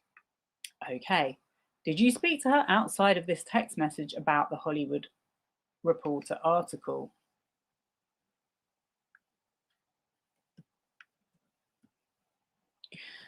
I don't know. Come back to don't know again. Do you recall any phone-in or in-person conversations with her about the Hollywood Reporter article? Definitely not in person. I don't remember any phone calls about it. I feel like this was me venting. So this was probably the conversation that we had. Okay, and you're essentially asking her like, tell me why this isn't a bad look for me, right? Objection. I think I'm trying to understand all of this. I oftentimes reach out to my team to say, help me understand this. I have a feeling about something. I don't like this. Make me feel better about it. What does this mean? What? What is this? And I'm not. I'm not a PR expert. And would you agree with me that she did try to make you feel better about it? It appears that she did try. She's essentially saying this is not a huge deal. It doesn't look terrible for you, right? Yeah, she's saying it's very normal, but that people have crisis PR. But it seems to me that she also said that it's not normal for PR to be part of a story. So, and if you look down to the fourth paragraph starting, Jen knows, do you see that? Jen knows, yes. She said, Jen knows I spoke for an hour on the phone from 12 to 1 a.m. my time. She swears she had nothing to do with it, but I know someone placed this. Do you see that? I do. Did you have a suspicion that Jen Abel had placed this? No. Did you have a suspicion that Stephanie Jones had placed this? I had a suspicion that this was Blake's team placing this. Did you have a suspicion? You see how he couldn't answer no to that? Did you have a suspicion that Melissa Nathan had placed this? No. And here she's essentially communicating to you, I'm frustrated by this. Someone placed this. It wasn't me, right? I think maybe when I first reached out to her, I may have been confused and wondered why my team might place this or if it was a leak. I don't really remember. I just remember it being such a weird headline.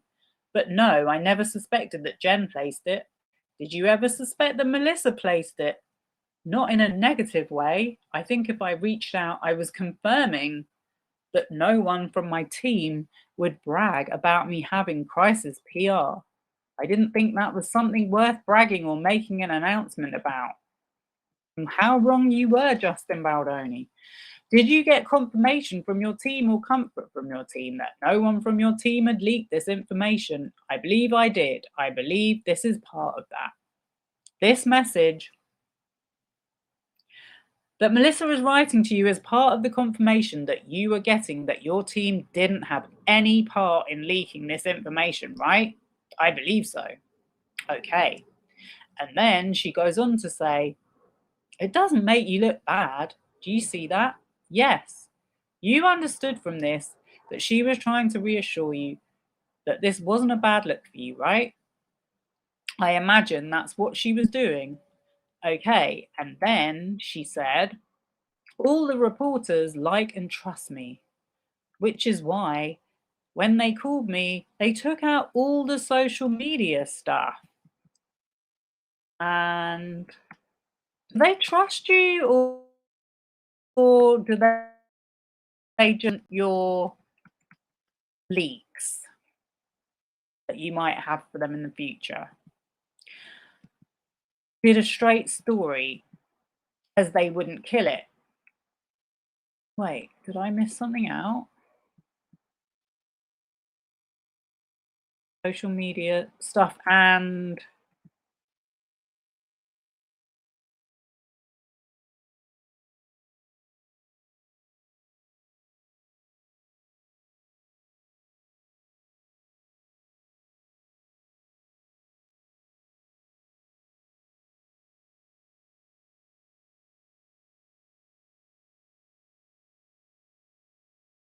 Okay.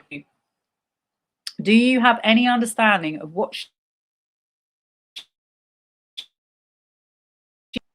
No, because even just reading it a second ago, I think I missed that too. Sometimes my reading comprehension isn't great.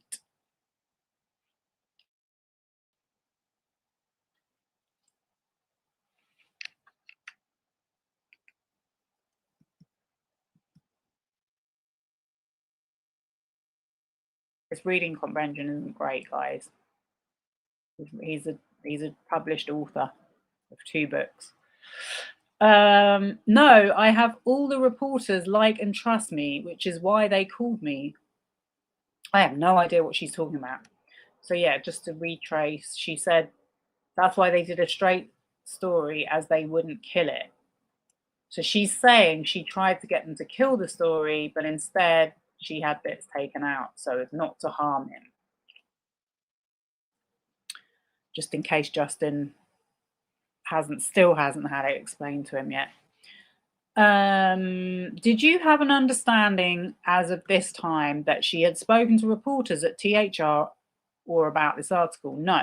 Did you have any understanding about at the time that she had tried to influence the article or kill it? No, I think I missed that completely. Okay, is this the type of negative association with Melissa Nathan and her past clients and tactics that you think Steph was warning you about before she hired you, before she hired Melissa? Another thing I've learned, because I didn't really know anything about the Johnny Depp and Amber Heard trial. Obviously, I'd heard about it, but I know that there was a lot of disputes online about these website backlinks and who these websites were attributed to, and Wikipedia entries of certain content creators who were reporting on the trial. Side note. Objection. I can't speculate to what she was worried or warning me about, because you never spoke to her about it yourself. Yeah, I never did.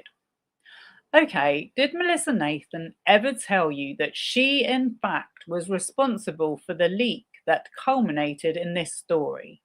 She never did. Did she ever tell you that she was lying to you when she told you that she was incredibly frustrated by this? Objection. She did not. Did she ever tell you when she said, I know someone placed this, that she actually knew who had placed it? She obviously did not. Did she ever tell you that it was one of her friends?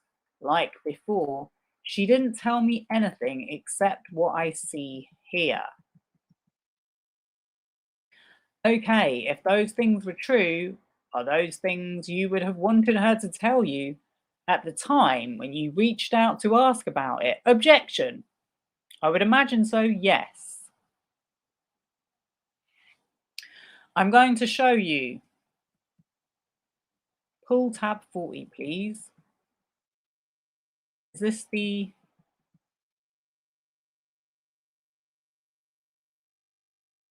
Exhibit 9? So you're sending a screenshot to Jen and Melissa of a text that your old assistant Will sent to you, right? Yes. Did you read the text? I did. And in that text, he's essentially expressing to you that it's a bad look for you what came out in the Hollywood Reporter story, right? Objection. Yes. Okay. And you were passing that along to Jen and Melissa too. And Jen and Melissa to what? Seek their feedback on that text? I don't remember why I sent it. I just remember it didn't feel good. Why didn't it feel good? Who's on this text, by the way? Oh, it's...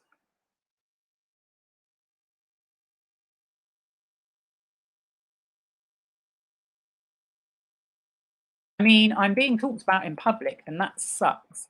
And he's telling me that he thinks that it looks like I'm trying to cover something up. And he wants to just share with me because he knows my heart. And I You know, yeah, we know your heart. We are getting to see your heart. We really are. And I didn't want people to think that because it wasn't true. And isn't this the kind of association exactly what Stephanie Jones was warning you about when she advised you not to hire Melissa Nathan? Objection. Again, I don't know what Stephanie Jones was exactly referring to, so I can't answer that. You understood that she had said to you that being associated with a crisis communications professional like Melissa Nathan could be used against you because of that association, right? I remember it at one of the texts you showed me. And here is at least one independent source expressing that same view to you right now. Yes. Okay. Were you bothered by this? Objection. I think I was. Okay, can you think of another example? Oh, I'm not going to read this bit again because it's really basically they go into a whole thing about, is there another example of someone being known for hiring a crisis PR? And then he's like, I'm not an expert. So, and then it takes that, it's probably going to add about another 10 minutes onto my video. So it's not worth it. I want to get to where they actually showed that it was her that leaked the story. Okay, here we go.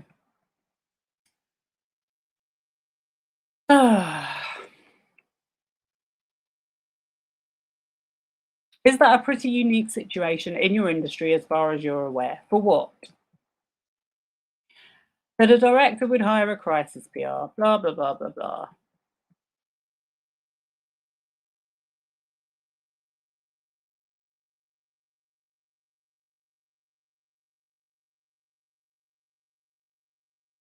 So he said, on the first page you wrote, just woke up, texting Jennifer with all the texts. I'm getting worried about me. I imagine this truce didn't last. You see how he said, I imagine? Uh-huh. Do you recall getting texts that morning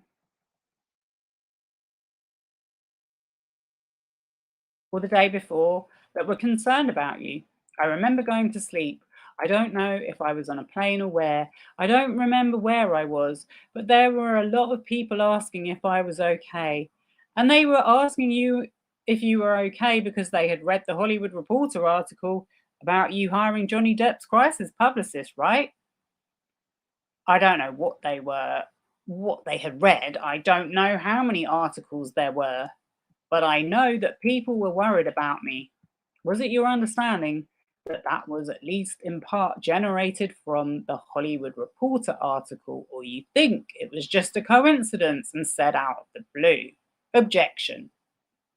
I had no idea what it was about, and that's why I was texting Jennifer, and I make reference to a truce between the two PR teams.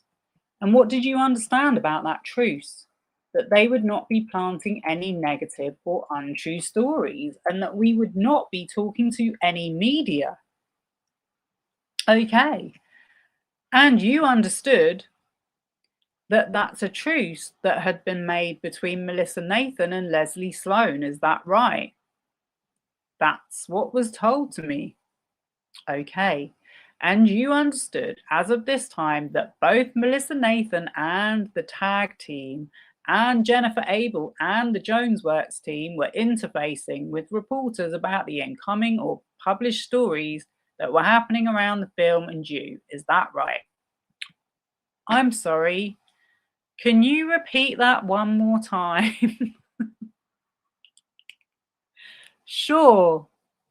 I'm trying to get a sense of what you understood the tag team and Melissa Nathan and Jennifer Abel to be doing around this time vis-a-vis publicity. You understood that Melissa Nathan had reached out to Leslie Sloan and formed some sort of truce. Is that right? Yes.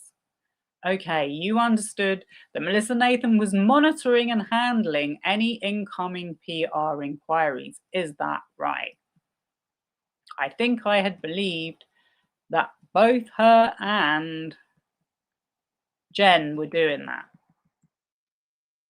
By the way, yesterday they were talking about Jed Wallace doing his reports. If you actually see the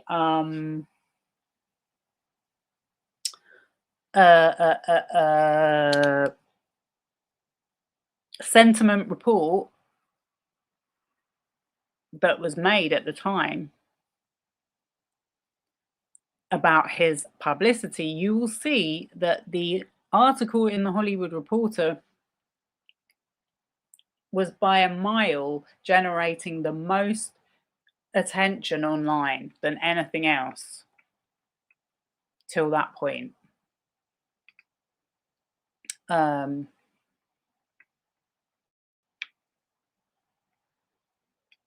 just having a look at the chat quickly. I'm missing a lot.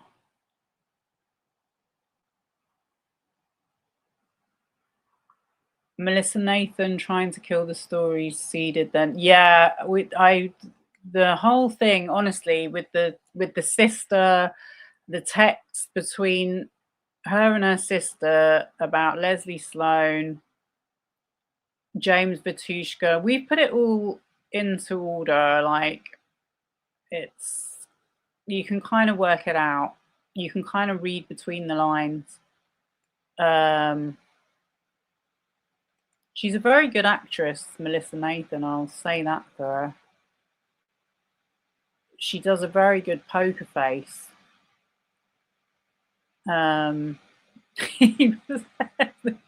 This was the comment I saw and I was laughing. I bet he wakes up in the morning and says, what can be weaponized today? I'm sorry, Justin Baldoni, you asked for this stuff. You literally asked for this. Do we have a word count on how many times the "do you see" is asked? I know, it's really painful reading these transcripts. That's why I'm taking a little break. You're trying to reach out to me about a collaboration? Sure. Drop me a comment. If you drop me a contact or give me or put a comment and I'll get in contact with you. Don't worry.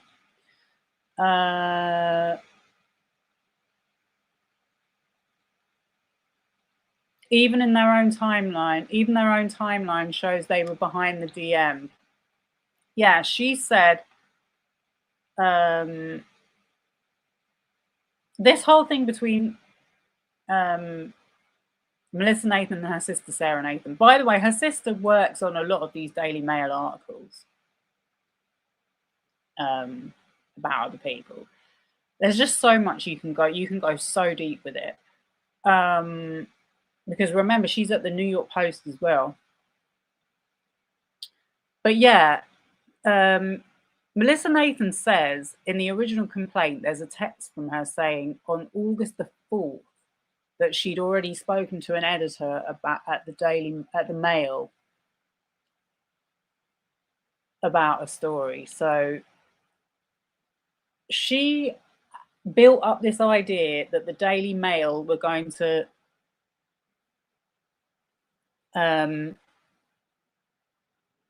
publish an exclusive story that was going to make Justin Baldoni look really bad, and therefore that's why he needed her.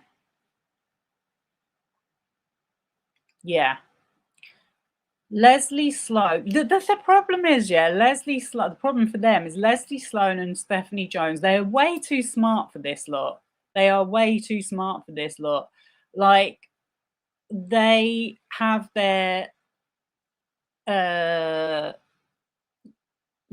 tracks covered. They have their text to prove that they weren't lying. But this lot have been exposed like a person undressed. Right, let me go back to the transcript. Oh, yes, we're getting to the beautiful group chat bit. Okay, you understood that Melissa Nathan was interfacing with reporters as necessary on any of these stories, right? Interfacing, like communicating with,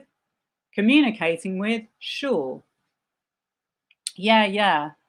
My understanding was that if someone reached out to her, then she would obviously answer that or communicate with them in whatever way a PR person communicates.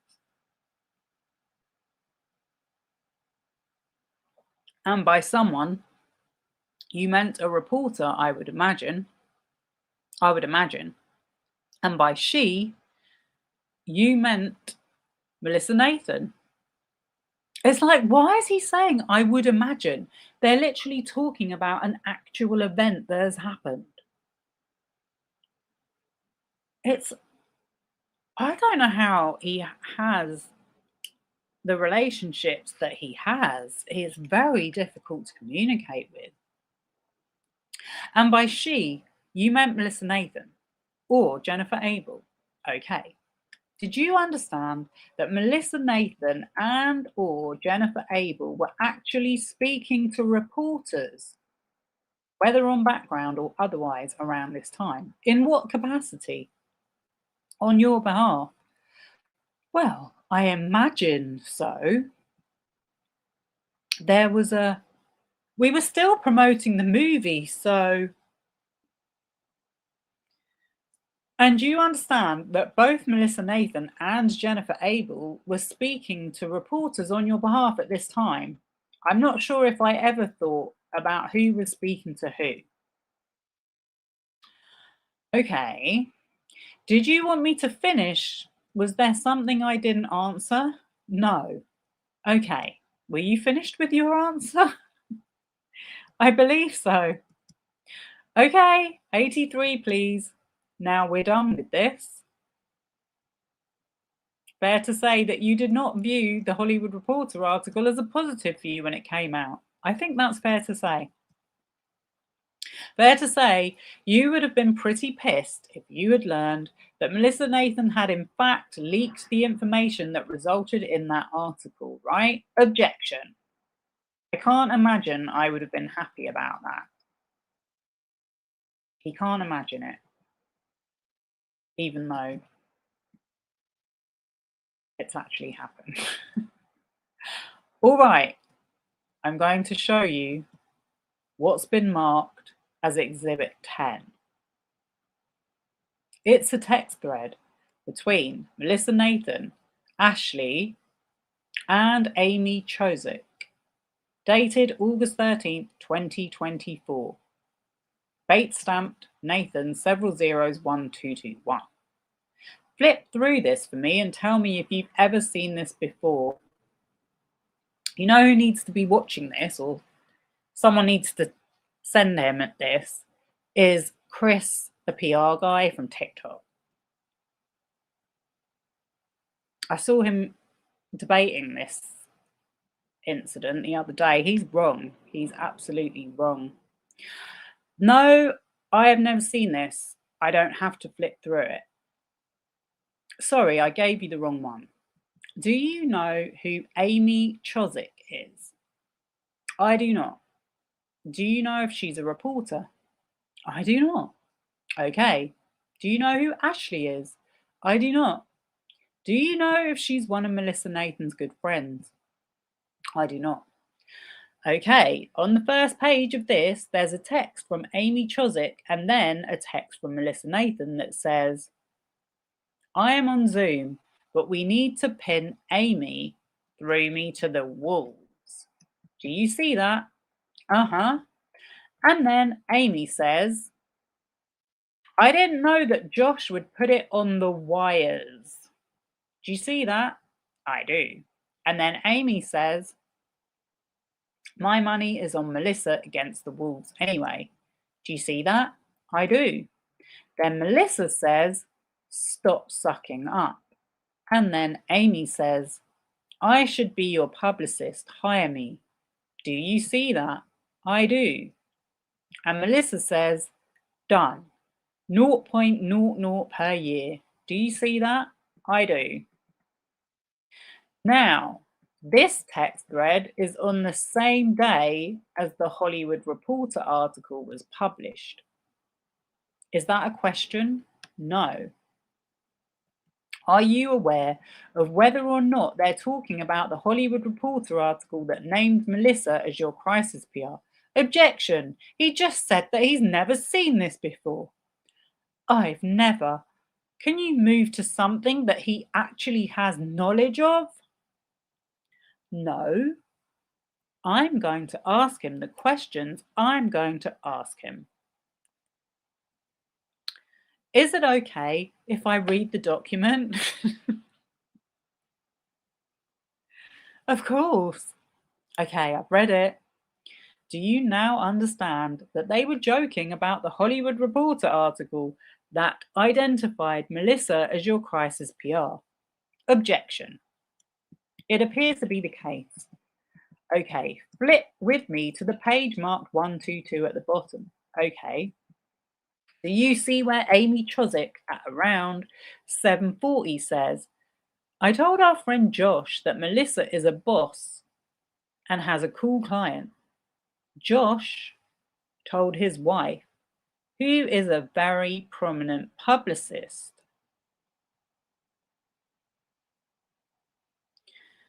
Sarah somehow told the Hollywood Reporter, and now they are doing a story on Mel.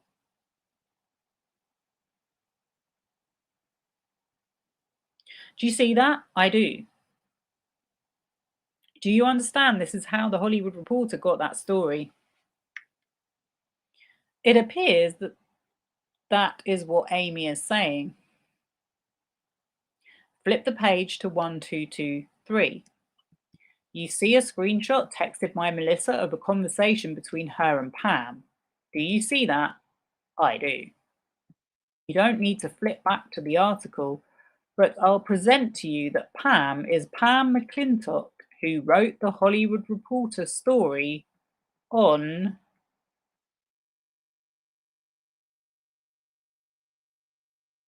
Melissa. Okay, let's just read that one more time. Do you see where Amy Chozick at around 7:40 in the morning says, I told our friend Josh that Melissa is a boss and has a cool client. Josh told his wife, who is a very prominent publicist. Sarah somehow told the Hollywood Reporter, so I'm guessing Sarah is Josh's wife. Sarah somehow told the Hollywood Reporter, and now they are doing a story on Mel. Do you see that? I do. I think we actually have the text between her and Pam as an exhibit, but I don't have it to hand. You see they're texting. Good to chat. Melissa says, just checking in to see if I need to look out for this article. And if so, when? And then Pam says, was just texting you. Story is very fair and going soon. Melissa says, thank you. Did you see that? Yes. Were you aware that Melissa had spoken on background with the Hollywood Reporter ahead of the story being published? I was not. Were you aware that she was managing coverage in the Hollywood Reporter story about her before the story was being published? I was not. Amy Chozick writes, perfect. Do you see that? Oh, sorry, down here, yes. And if you flip the page, they are talking about what publication? THR. Ooh, exciting. I think so. Do you see that? Yes. Were you aware that Melissa and her friends were boasting and joking about how good this article was going to be for Melissa at this time? Objection.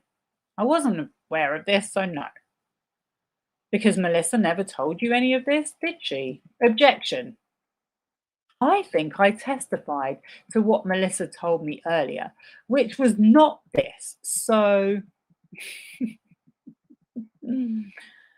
okay, if you flip to page 1225, you'll see that Melissa texts the Hollywood Reporter story to this group thread when it goes up. Do you see that? Uh-huh.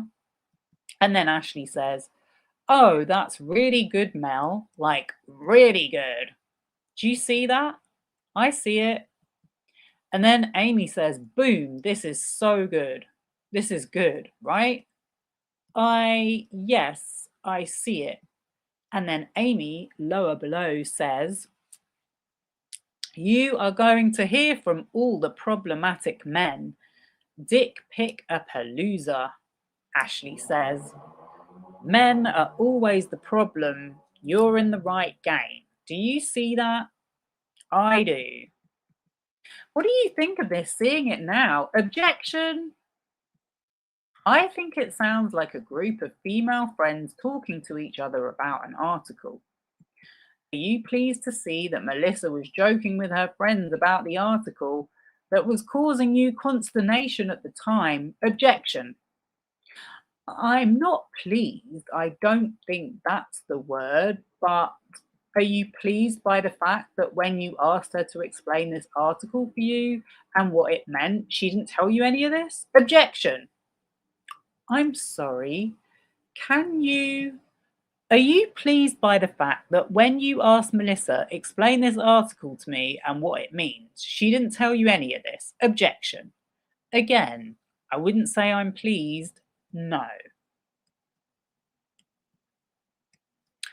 Are you pleased to be lumped in among Melissa's friends with a group of all the problematic men that need Melissa's help? Objection. I would hope that they weren't thinking I was one of the problematic men, but that she was going to hear from all of the problematic men.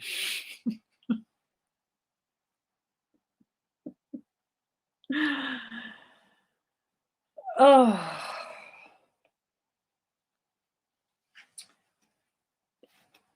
Then it says, "Dick pick a palooza." So whatever that means. Oh, please. As if Justin Baldoni doesn't know what a dick pic is. My God.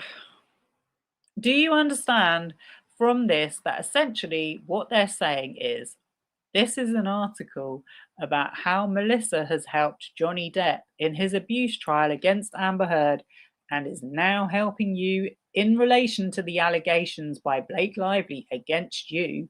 And so now she's going to be hearing from all of the problematic men. Objection. I believe this is such a classic. I believe one could infer that that was what they were talking about. Do you see Melissa anywhere in this text thread saying, "What are you talking about? Justin is not a problematic man"? Objection. Not in the pages that you gave me. Instead, if you look at 1226, you will see Ashley says, "Blake Lively noting Melissa's name. Haha." Then Amy says, "Joaquin Phoenix is calling." And then Melissa says, "I effing wish." Right. I see that. Do you have a view from this text thread about whether or not Melissa thought the publication of this article was going to be good for her business? Objection. I can't guess on what Melissa was thinking or feeling at that time. Do you think it would have been fair for people to infer from the fact that you chose to hire Melissa Nathan that you were now one of a group of problematic men that she tended to work with? Problematic is an understatement. These men are like the most toxic some of the most toxic men walking the earth. Objection. Do I think it would be fair for people to infer I think people's opinions are fair. I mean, I can't control people's opinions. Really? Is that why you hired a crisis PR? Do you think that would be a fair inference for people to draw from the fact that you had hired Melissa Nathan, who had also worked with other problematic men? Objection. I think that would be fair. I think in this case, yeah. Do you think you're a problematic man? Objection. I don't. Not in any respect? Objection. I'm not sure how to answer that. With a yes or no, I don't. Okay, do you think that this is the type of association, looking back with hindsight, that Steph Jones was trying to warn you about when she warned you not to hire Melissa Nathan? Objection. Again, I don't know everything that was in Stephanie Jones's head, but I think that could be a fair thing to think. You said you felt at the time that Stephanie Jones had an agenda. Not an agenda like people that do MAGA commentary or conspiracy theory commentary or Pt2 commentary, in warning you against Melissa Nathan. Do you remember that? I do. Seeing this and in hindsight, do you still think she had an agenda? Or do you think she was trying to protect your interests? I can't know what she was truly doing. I just know that the feeling that I had at the time, and it just felt very much like an agenda. Based on everything that has happened since you hired Melissa Nathan, do you regret the decision to hire her? Objection. I really try not to have regrets. Is this one of them? Objection. I really try not to have regrets. I don't have regrets. This is your guy.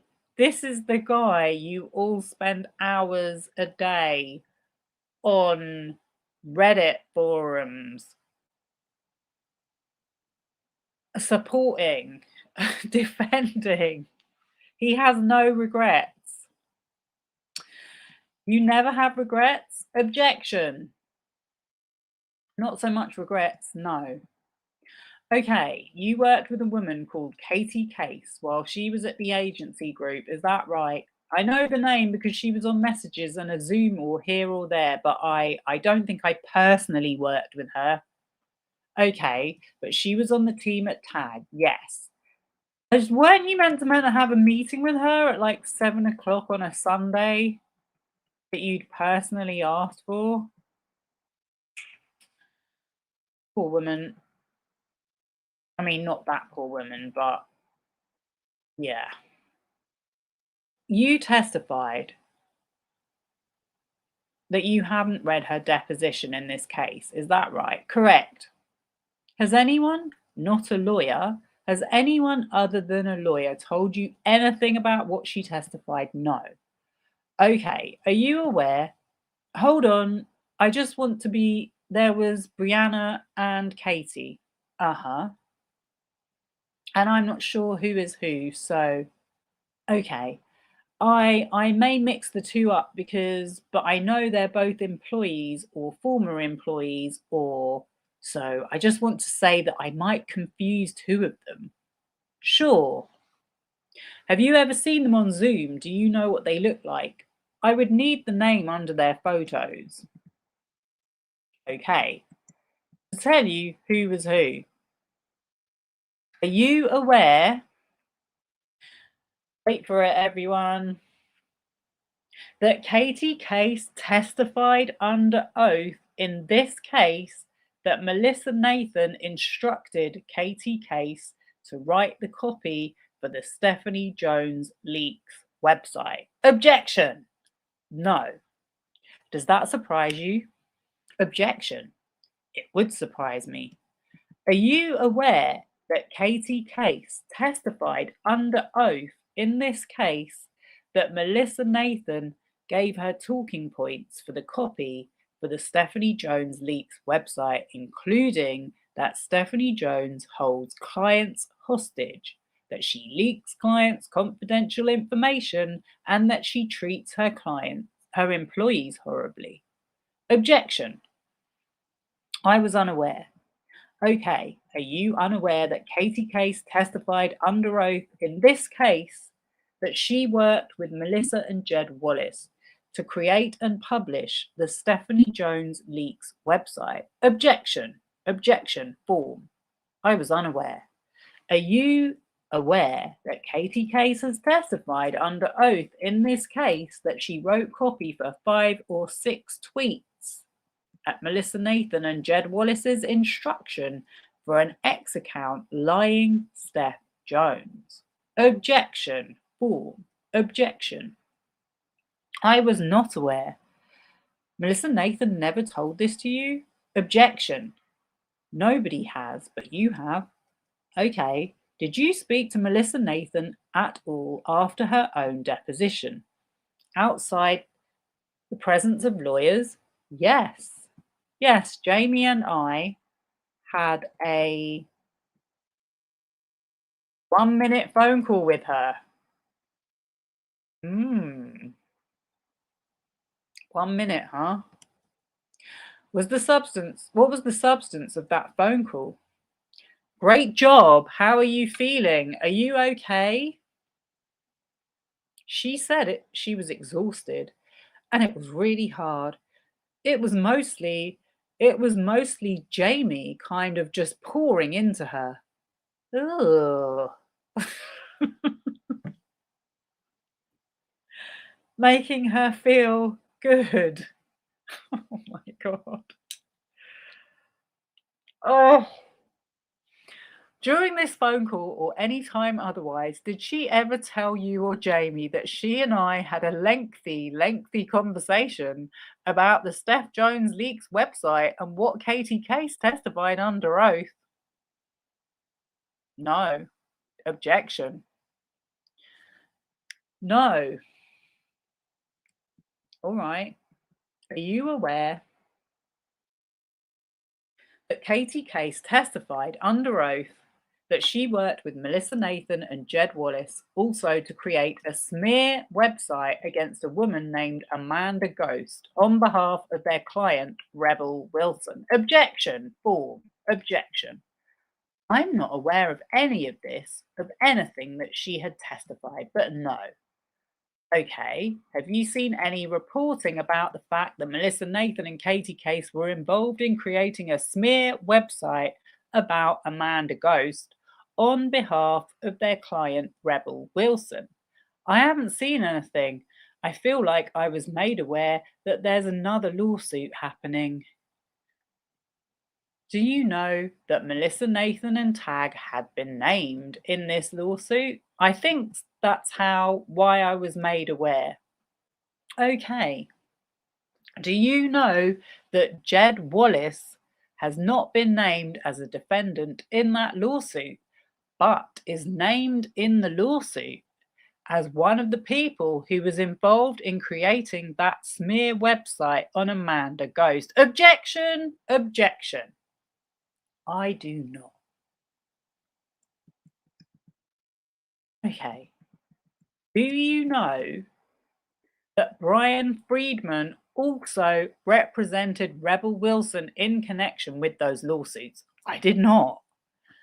Okay. Are you aware that there's text evidence in this case about Melissa instructing Katie Case and Jed Wallace instructing Katie Case about the copy to write against Amanda Ghost on behalf of Rebel Wilson? Objection. Objection. Form. I don't. I didn't even know who Amanda Ghost was. Woo! Roll that shade. I'll tell you what, Justin, she's got a much bigger legacy than you. No one ever showed this text to you. Objection. Objection. No. I'm going to hand you what's marked as Exhibit 11. It's a text thread between Katie Case and Melissa Nathan. It's a long text thread, but if you could focus for me on the page 4951. Mr. Baldoni, read as much as you need to answer questions. I have no idea what I'm looking at here. You can. This is not something I'm on, right? No, it's not. You can look at any time at much. You can look at any time at as much of this as you want. I'm going to try and help direct you, and I'm going to direct you to start at 4951. I want you to look at the text message from Melissa Nathan at 9:40 a.m. where she says, sorry, I'm just reading the first page. Sure. And I'm having a hard time reading. Is this blown up somewhere? It probably is in the back, but it's not relevant to the questions I'm going to ask you. Feel free to look at it anyway. Actually, you know what? I'm going to, this is getting juicy, guys. I'm sorry, I've got to keep going. I know it's been a long one, but it's worth it. I'm going to ask you about it. So go ahead and look at it. Okay, I'm preparing. Happy I'm preparing. Okay, let's start at the top. You'll see at 9:36 a.m. Melissa texts a screenshot from someone named Scott. Woo, woo, woo, with a photo. Do you see that? Uh-huh. You understand that to be Scooter Braun, right? Yes. You know him, don't you? I do. Okay. And then down below, Katie Case says, good for you. And Melissa Nathan says, he cannot expect us to work with Stephanie. I won't do it. Do you see that? I do. Did you have any understanding at the time that Melissa Nathan had extreme frustration about working with Stephanie Jones on Scooter Braun's account? No. No. Did you have an understanding at the time you hired her that she had extreme animosity towards Stephanie Jones, stemming in part from their mutual work on Scooter Braun's account? Objection. No. Have you come to have that understanding at any point since? Or is this the first time you're hearing about this? Objection. This is the first time I'm hearing about it in this way, yeah. Did Scooter Braun ever express to you any issues that Stephanie Jones and Melissa Nathan had about working together for him? Objection. Scooter and I rarely, if ever, talk. Have you talked to him since these lawsuits were filed? No. Not once? No, not once. Okay. Are you aware that Melissa Nathan and her team at TAG would regularly send texts about Stephanie Jones calling her an effing B and saying other pretty nasty things about her? Objection. I don't know how I would be aware of that. Were you aware that they felt that way? Objection. No. You know how you could have been aware of it, Justin, if you'd actually have read the New York Times article that came out in December 2024, which you then went on to sue them for defamation about. Nope. Were you aware that Melissa and Jen Nathan joked multiple times about killing Stephanie Jones?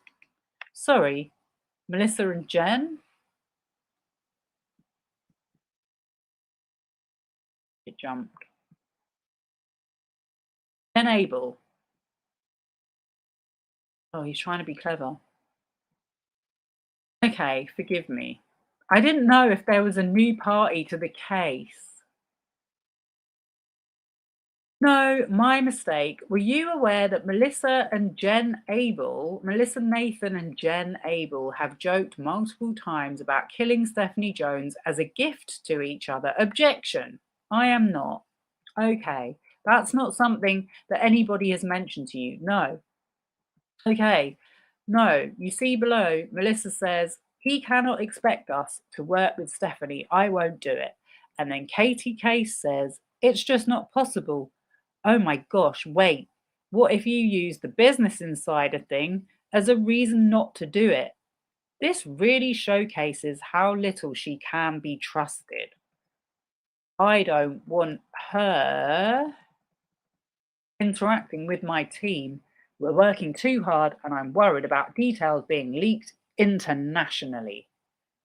If there is a difference of opinion. Do you see that? I do. You understand from this text message that Katie Case is suggesting that Melissa Nathan should use the Business Insider article that's coming out about Steph as a reason to try to get Scooter Braun to separate from her. Do you see that? Objection. I do. My brain is, can we take a break?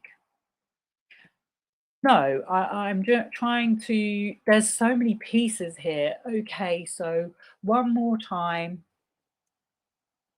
You see that Katie Case is suggesting to Melissa Nathan that they should use this Business Insider article that is coming out about Steph, show it to Scooter as a reason he should stop working with Steph.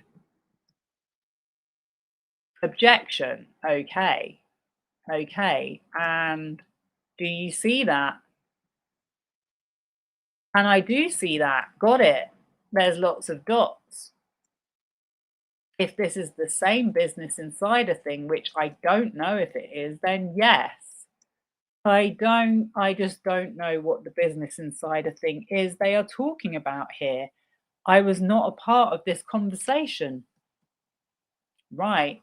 And you're not aware that Katie Case and Melissa Nathan actually fed most of the details to the Business Insider reporter to get them to publish that article in the first place, right? Objection. Correct. Okay, all right. Let's keep flipping. Counsel, can we take a 10-minute break, please? Were you almost done with the document? If you're almost done with the document, we can wait until after you finish with the document. I probably have 10 more.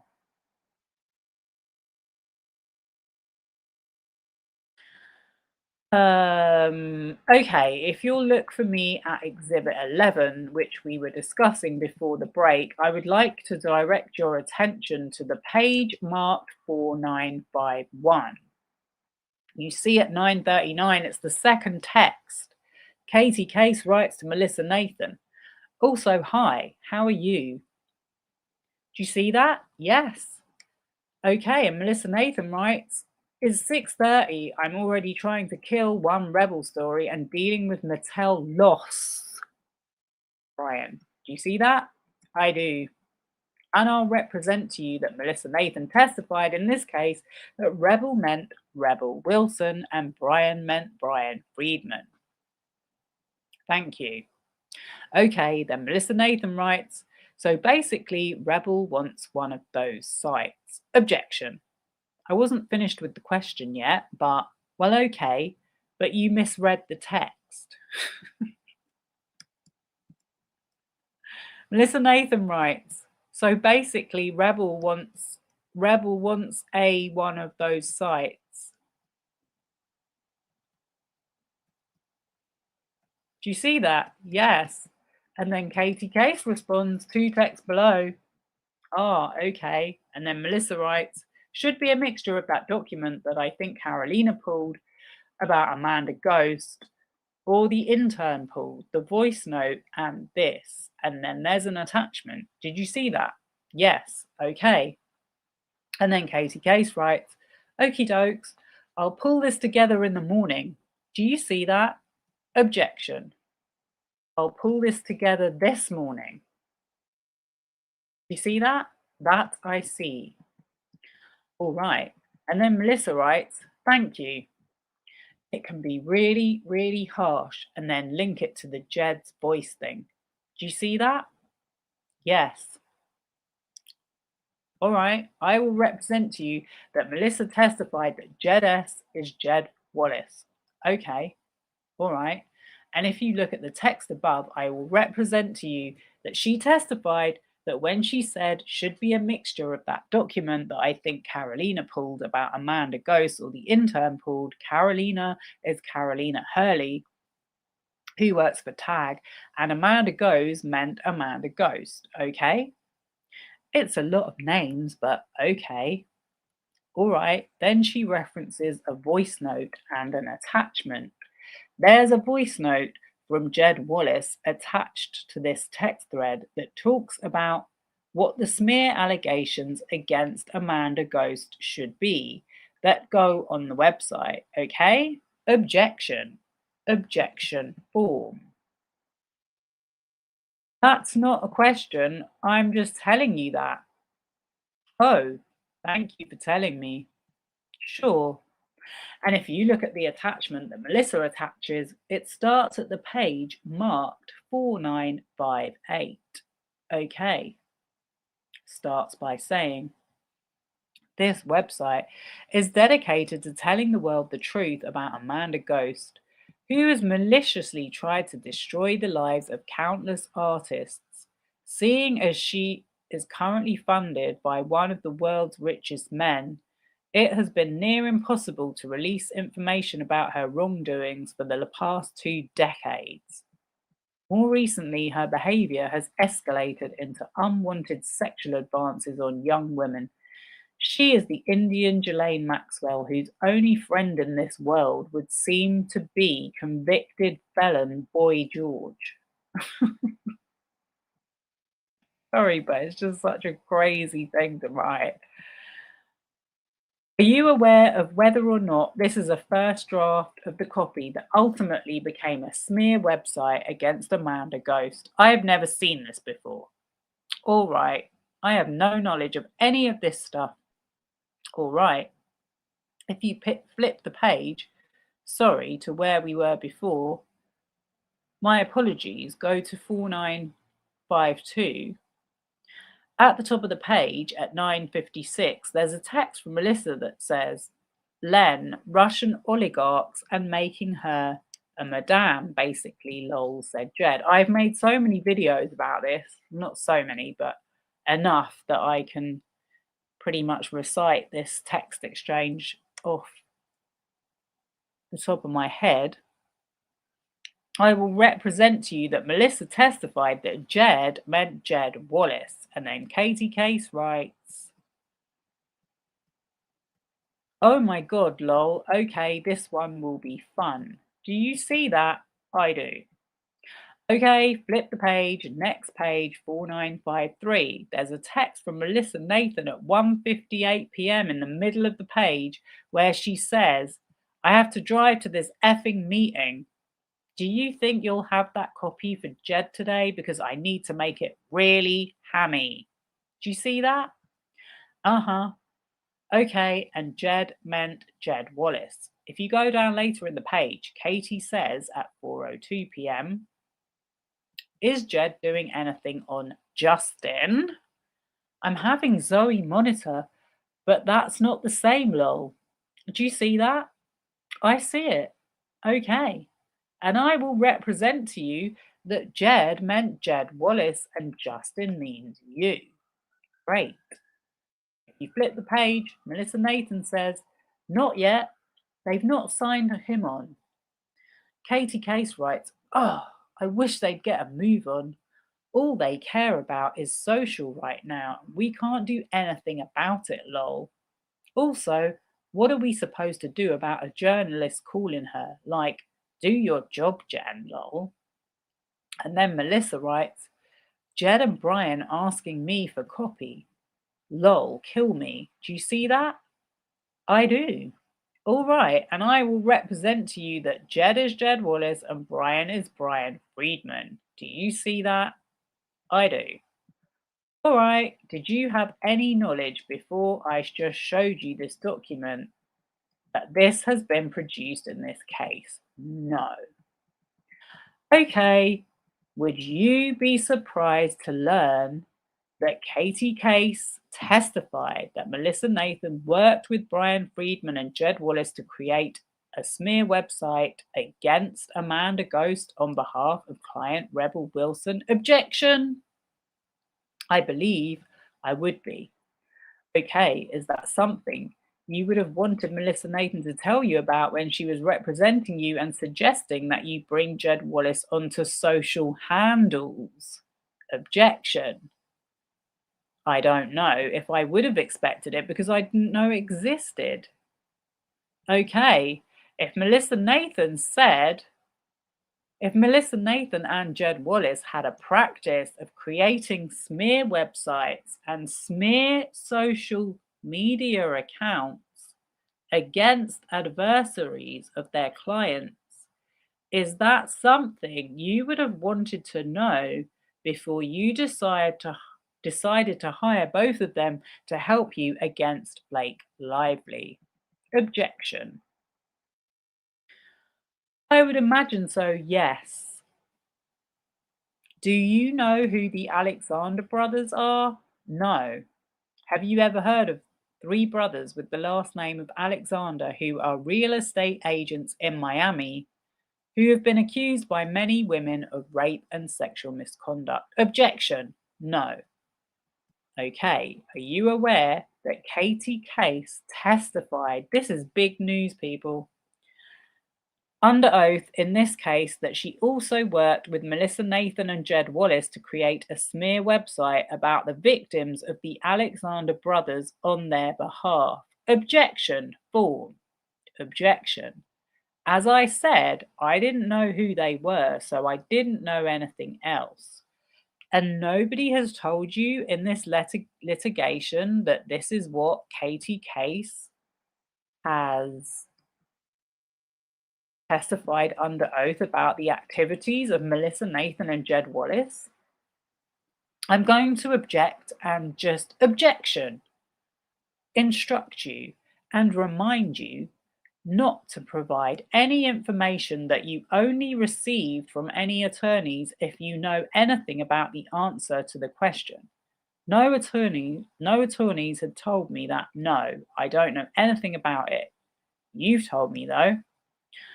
Okay, is the tactic of creating defamatory smear websites and social media posts about people a tactic that you approve of? Objection.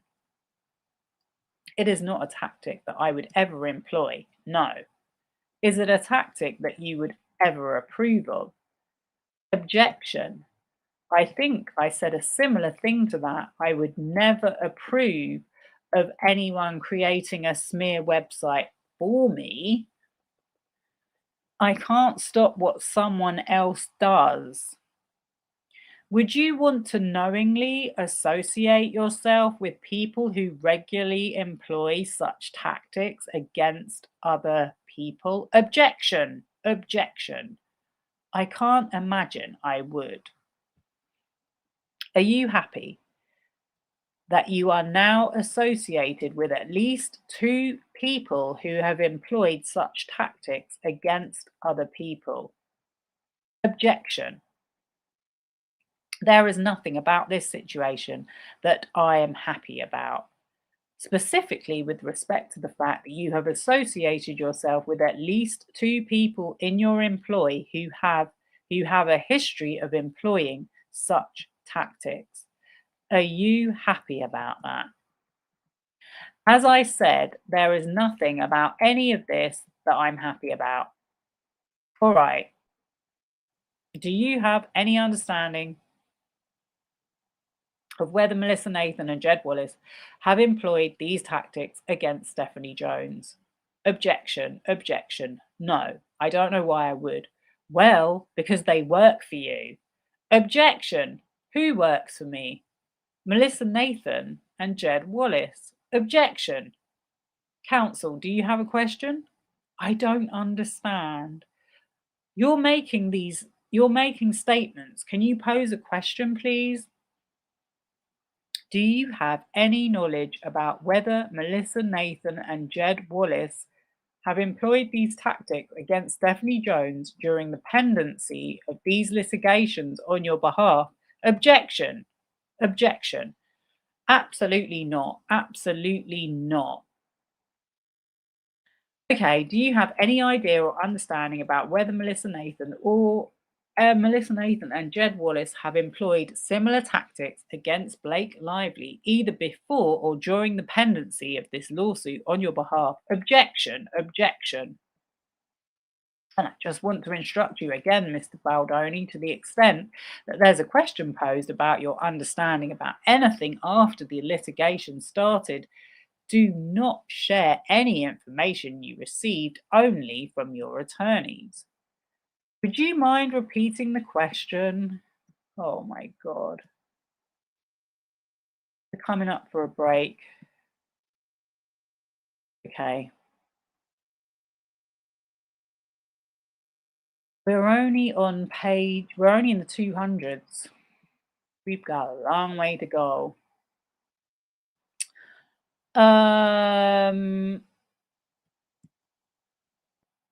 So he's being asked if he knows if they use similar tactics against Blake Lively either before or during the pendency of this lawsuit on your behalf. No. Is it possible, having seen everything that I've showed you here today, that Melissa Nathan and Jed Wallace have employed these kind of tactics against Stephanie Jones during the pendency of this lawsuit or before? Objection. I have no idea. It could have happened. You might just not know about it, right? Objection. Objection. Lots of things could have happened. I don't know about any of them. I don't know how. I don't know how to answer that or how that's relevant to anything. You can't say with 100% personal certainty that Melissa Nathan and Jed Wallace have never employed these tactics against Stephanie Jones behind your back, can you? Objection. Form. Objection. I can tell you that I would never ask them to, and I have no knowledge of anything that they've done, so I don't know how to answer that. But sitting here today under oath, you cannot tell me with 100% certainty that Jed Wallace and Melissa Nathan have never employed these tactics against Stephanie Jones behind your back, can you? Objection. I think you just answered your own question. I'm looking for an answer from you. Objection, objection. But how could I know something if it's happened behind my back?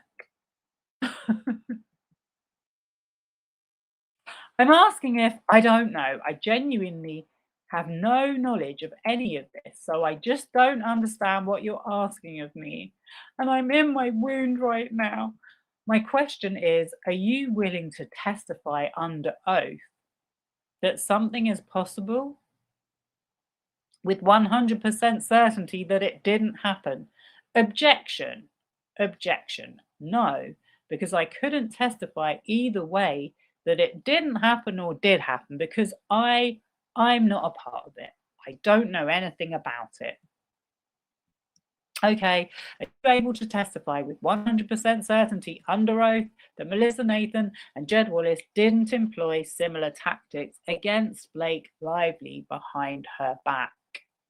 My answer is the same, which is no, you cannot testify with 100% certainty that it didn't happen. Objection. Can we ask him questions that he has knowledge of? This is completely out of bounds and, with all due respect, crazy. You're limited to non-speaking objections. Make your objection and yeah, but you have an obligation to ask questions. I'm not going to debate you on the record that are likely calculated to lead to discoverable evidence. None of this fits that criteria. That's in my judgment, not yours, so I'm going to ask my questions. Well, if you want to waste another 3 hours, go ahead. It might be a waste of your time. It's not a waste of mine. Mic drop. Can you read that question back, please? Sure, let me find it. This is not in good faith, counsel. I disagree with you, counsel. Okay, the last question, which is you cannot testify with 100% certainty that it didn't happen. Objection. Sure. I have no idea what happened or didn't happen, so I can't testify either way. It did or it didn't, as I wasn't part of any of it. It appears that there was a lot about what Melissa Nathan and Jed Wallace were doing with relation to putting up smear websites and social media accounts and digital manipulation that you weren't aware of before I just showed you, right? Objection. I think that's a fair statement. Oh, okay. We'll leave with a cliffhanger. Because it has been 3 hours. Been a good one. Okay, do you have an understanding of whether anyone at TAG ever planted or fed information to a reporter that resulted in a negative story about Blake Lively in August of 2024? Objection. I do not. You don't know one way or another? I know the directives were to not do anything negative. Absolutely. They've not lied to me about anything else, so why would they lie to me about this? Objection. Oh, and if someone from TAG has testified in this case that they in fact did plant a negative story about Blake Lively, that's not something you were aware of. Objection. No. Are you aware that Brianna Butler Kozlov testified under oath in this case that she deliberately leaked information to the Daily Mail in August of 2024 that resulted in a negative story about Blake Lively? I was not. No one has told you since she testified? Okay. I think that covers the website. I have got a little I've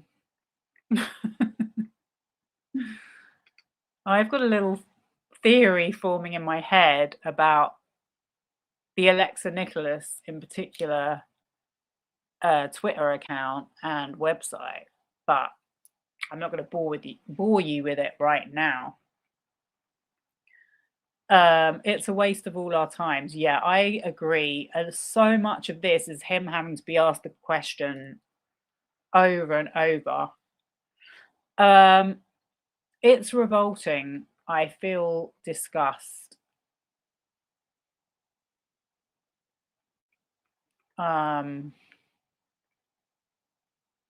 wondering what that was about. Oh, the Alexander brothers. Yeah, I mean, I heard a little bit about it, but yeah, I do think it is disgusting. I mean, I think it's all disgusting in general, entertainment, to be honest with you. I don't think it's just, I think the people that we hear about are the ones that get caught. I think all the others are pretty much aware of it.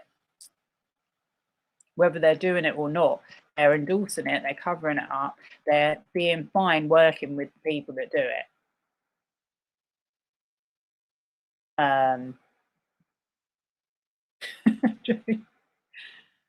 This is a good one. I'm sure his BFF Jamie just forgot to mention that he greenlit the social combating plan. You know what? And those Alexander brothers as well. Like, I think they were on reality TV. I think they were on one of those, like Selling Sunset programs. And to be honest, I did watch a bit of that during COVID. Like, thanks to COVID, I started watching Real Housewives and these property reality shows, and it was kind of half horror and half like comedy. Like half I couldn't turn away, but half I was absolutely horrified. But yeah, so now finding out that Brian Friedman works with these people, it's all been just such a, the last few years has been one massive learning curve for me. It really has, because you sort of think it's separate. You think entertainment is separate from our lives, but it really isn't. It's really shaping and influencing all of our lives, our media, our culture, and our politics. Anyway, I think I'm going to leave it for tonight. Let me have a quick look through the chat. You think Melissa might be persona non grata? I think, you know what, when I saw that text message, I felt like it was because I thought Scooter Braun was the investor in her company. Like, he had a 50% stake in her business, or his business did, Hive. Now, learning about this David Bolno thing, I mean, no wonder. Like, payback time. Do you know what I mean? So I think she's not as smart as she thinks she is, honestly. Especially not with someone like Scooter Braun. But yeah, I thought it had something to do with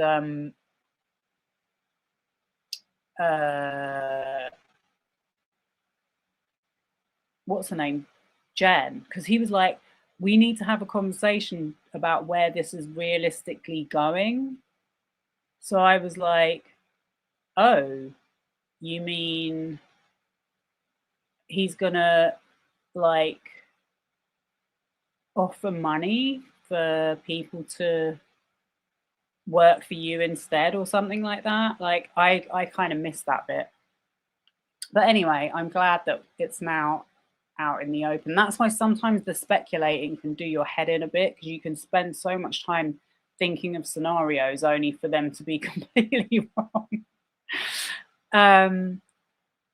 But yeah, I think he was subpoenaed as well. Like, I did check. There was definitely a press report going around that he had been subpoenaed in this case. So I really wonder what he's got to say for himself.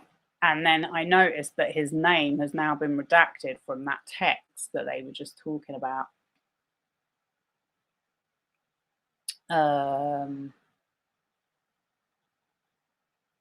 Oh, thank you so much, Kimberly, for the super chat. Really appreciate the He Too movement. Okay, yeah, the He Too movement was news to me as well, but I will say this before I go. So the He Too movement, I believe it's a real thing. I really do. And what's his name? Alan Dershowitz is a leader of it. Candace Owens does it with Andrew Tate, you're right.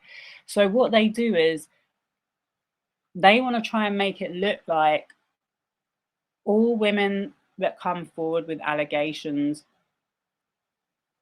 are lying. And I think they genuinely want to platform the very small amount of women that do make false allegations, to just confuse people. I really do think it's a real thing. And I think Scooter Braun is part of it. And I think it relates to these websites. But anyway, we're going to make another episode about that. So, like I said, that will be part 3 of our Alexa Nicholas series. So more will be revealed then. But anyway, thank you so much, everybody, for joining and entertaining me with the comments. And yeah, I'll see you soon. Maybe tomorrow. I don't know. I might need a break, but we've still got a lot to get through. So I'll see how it goes. All right. Night, night.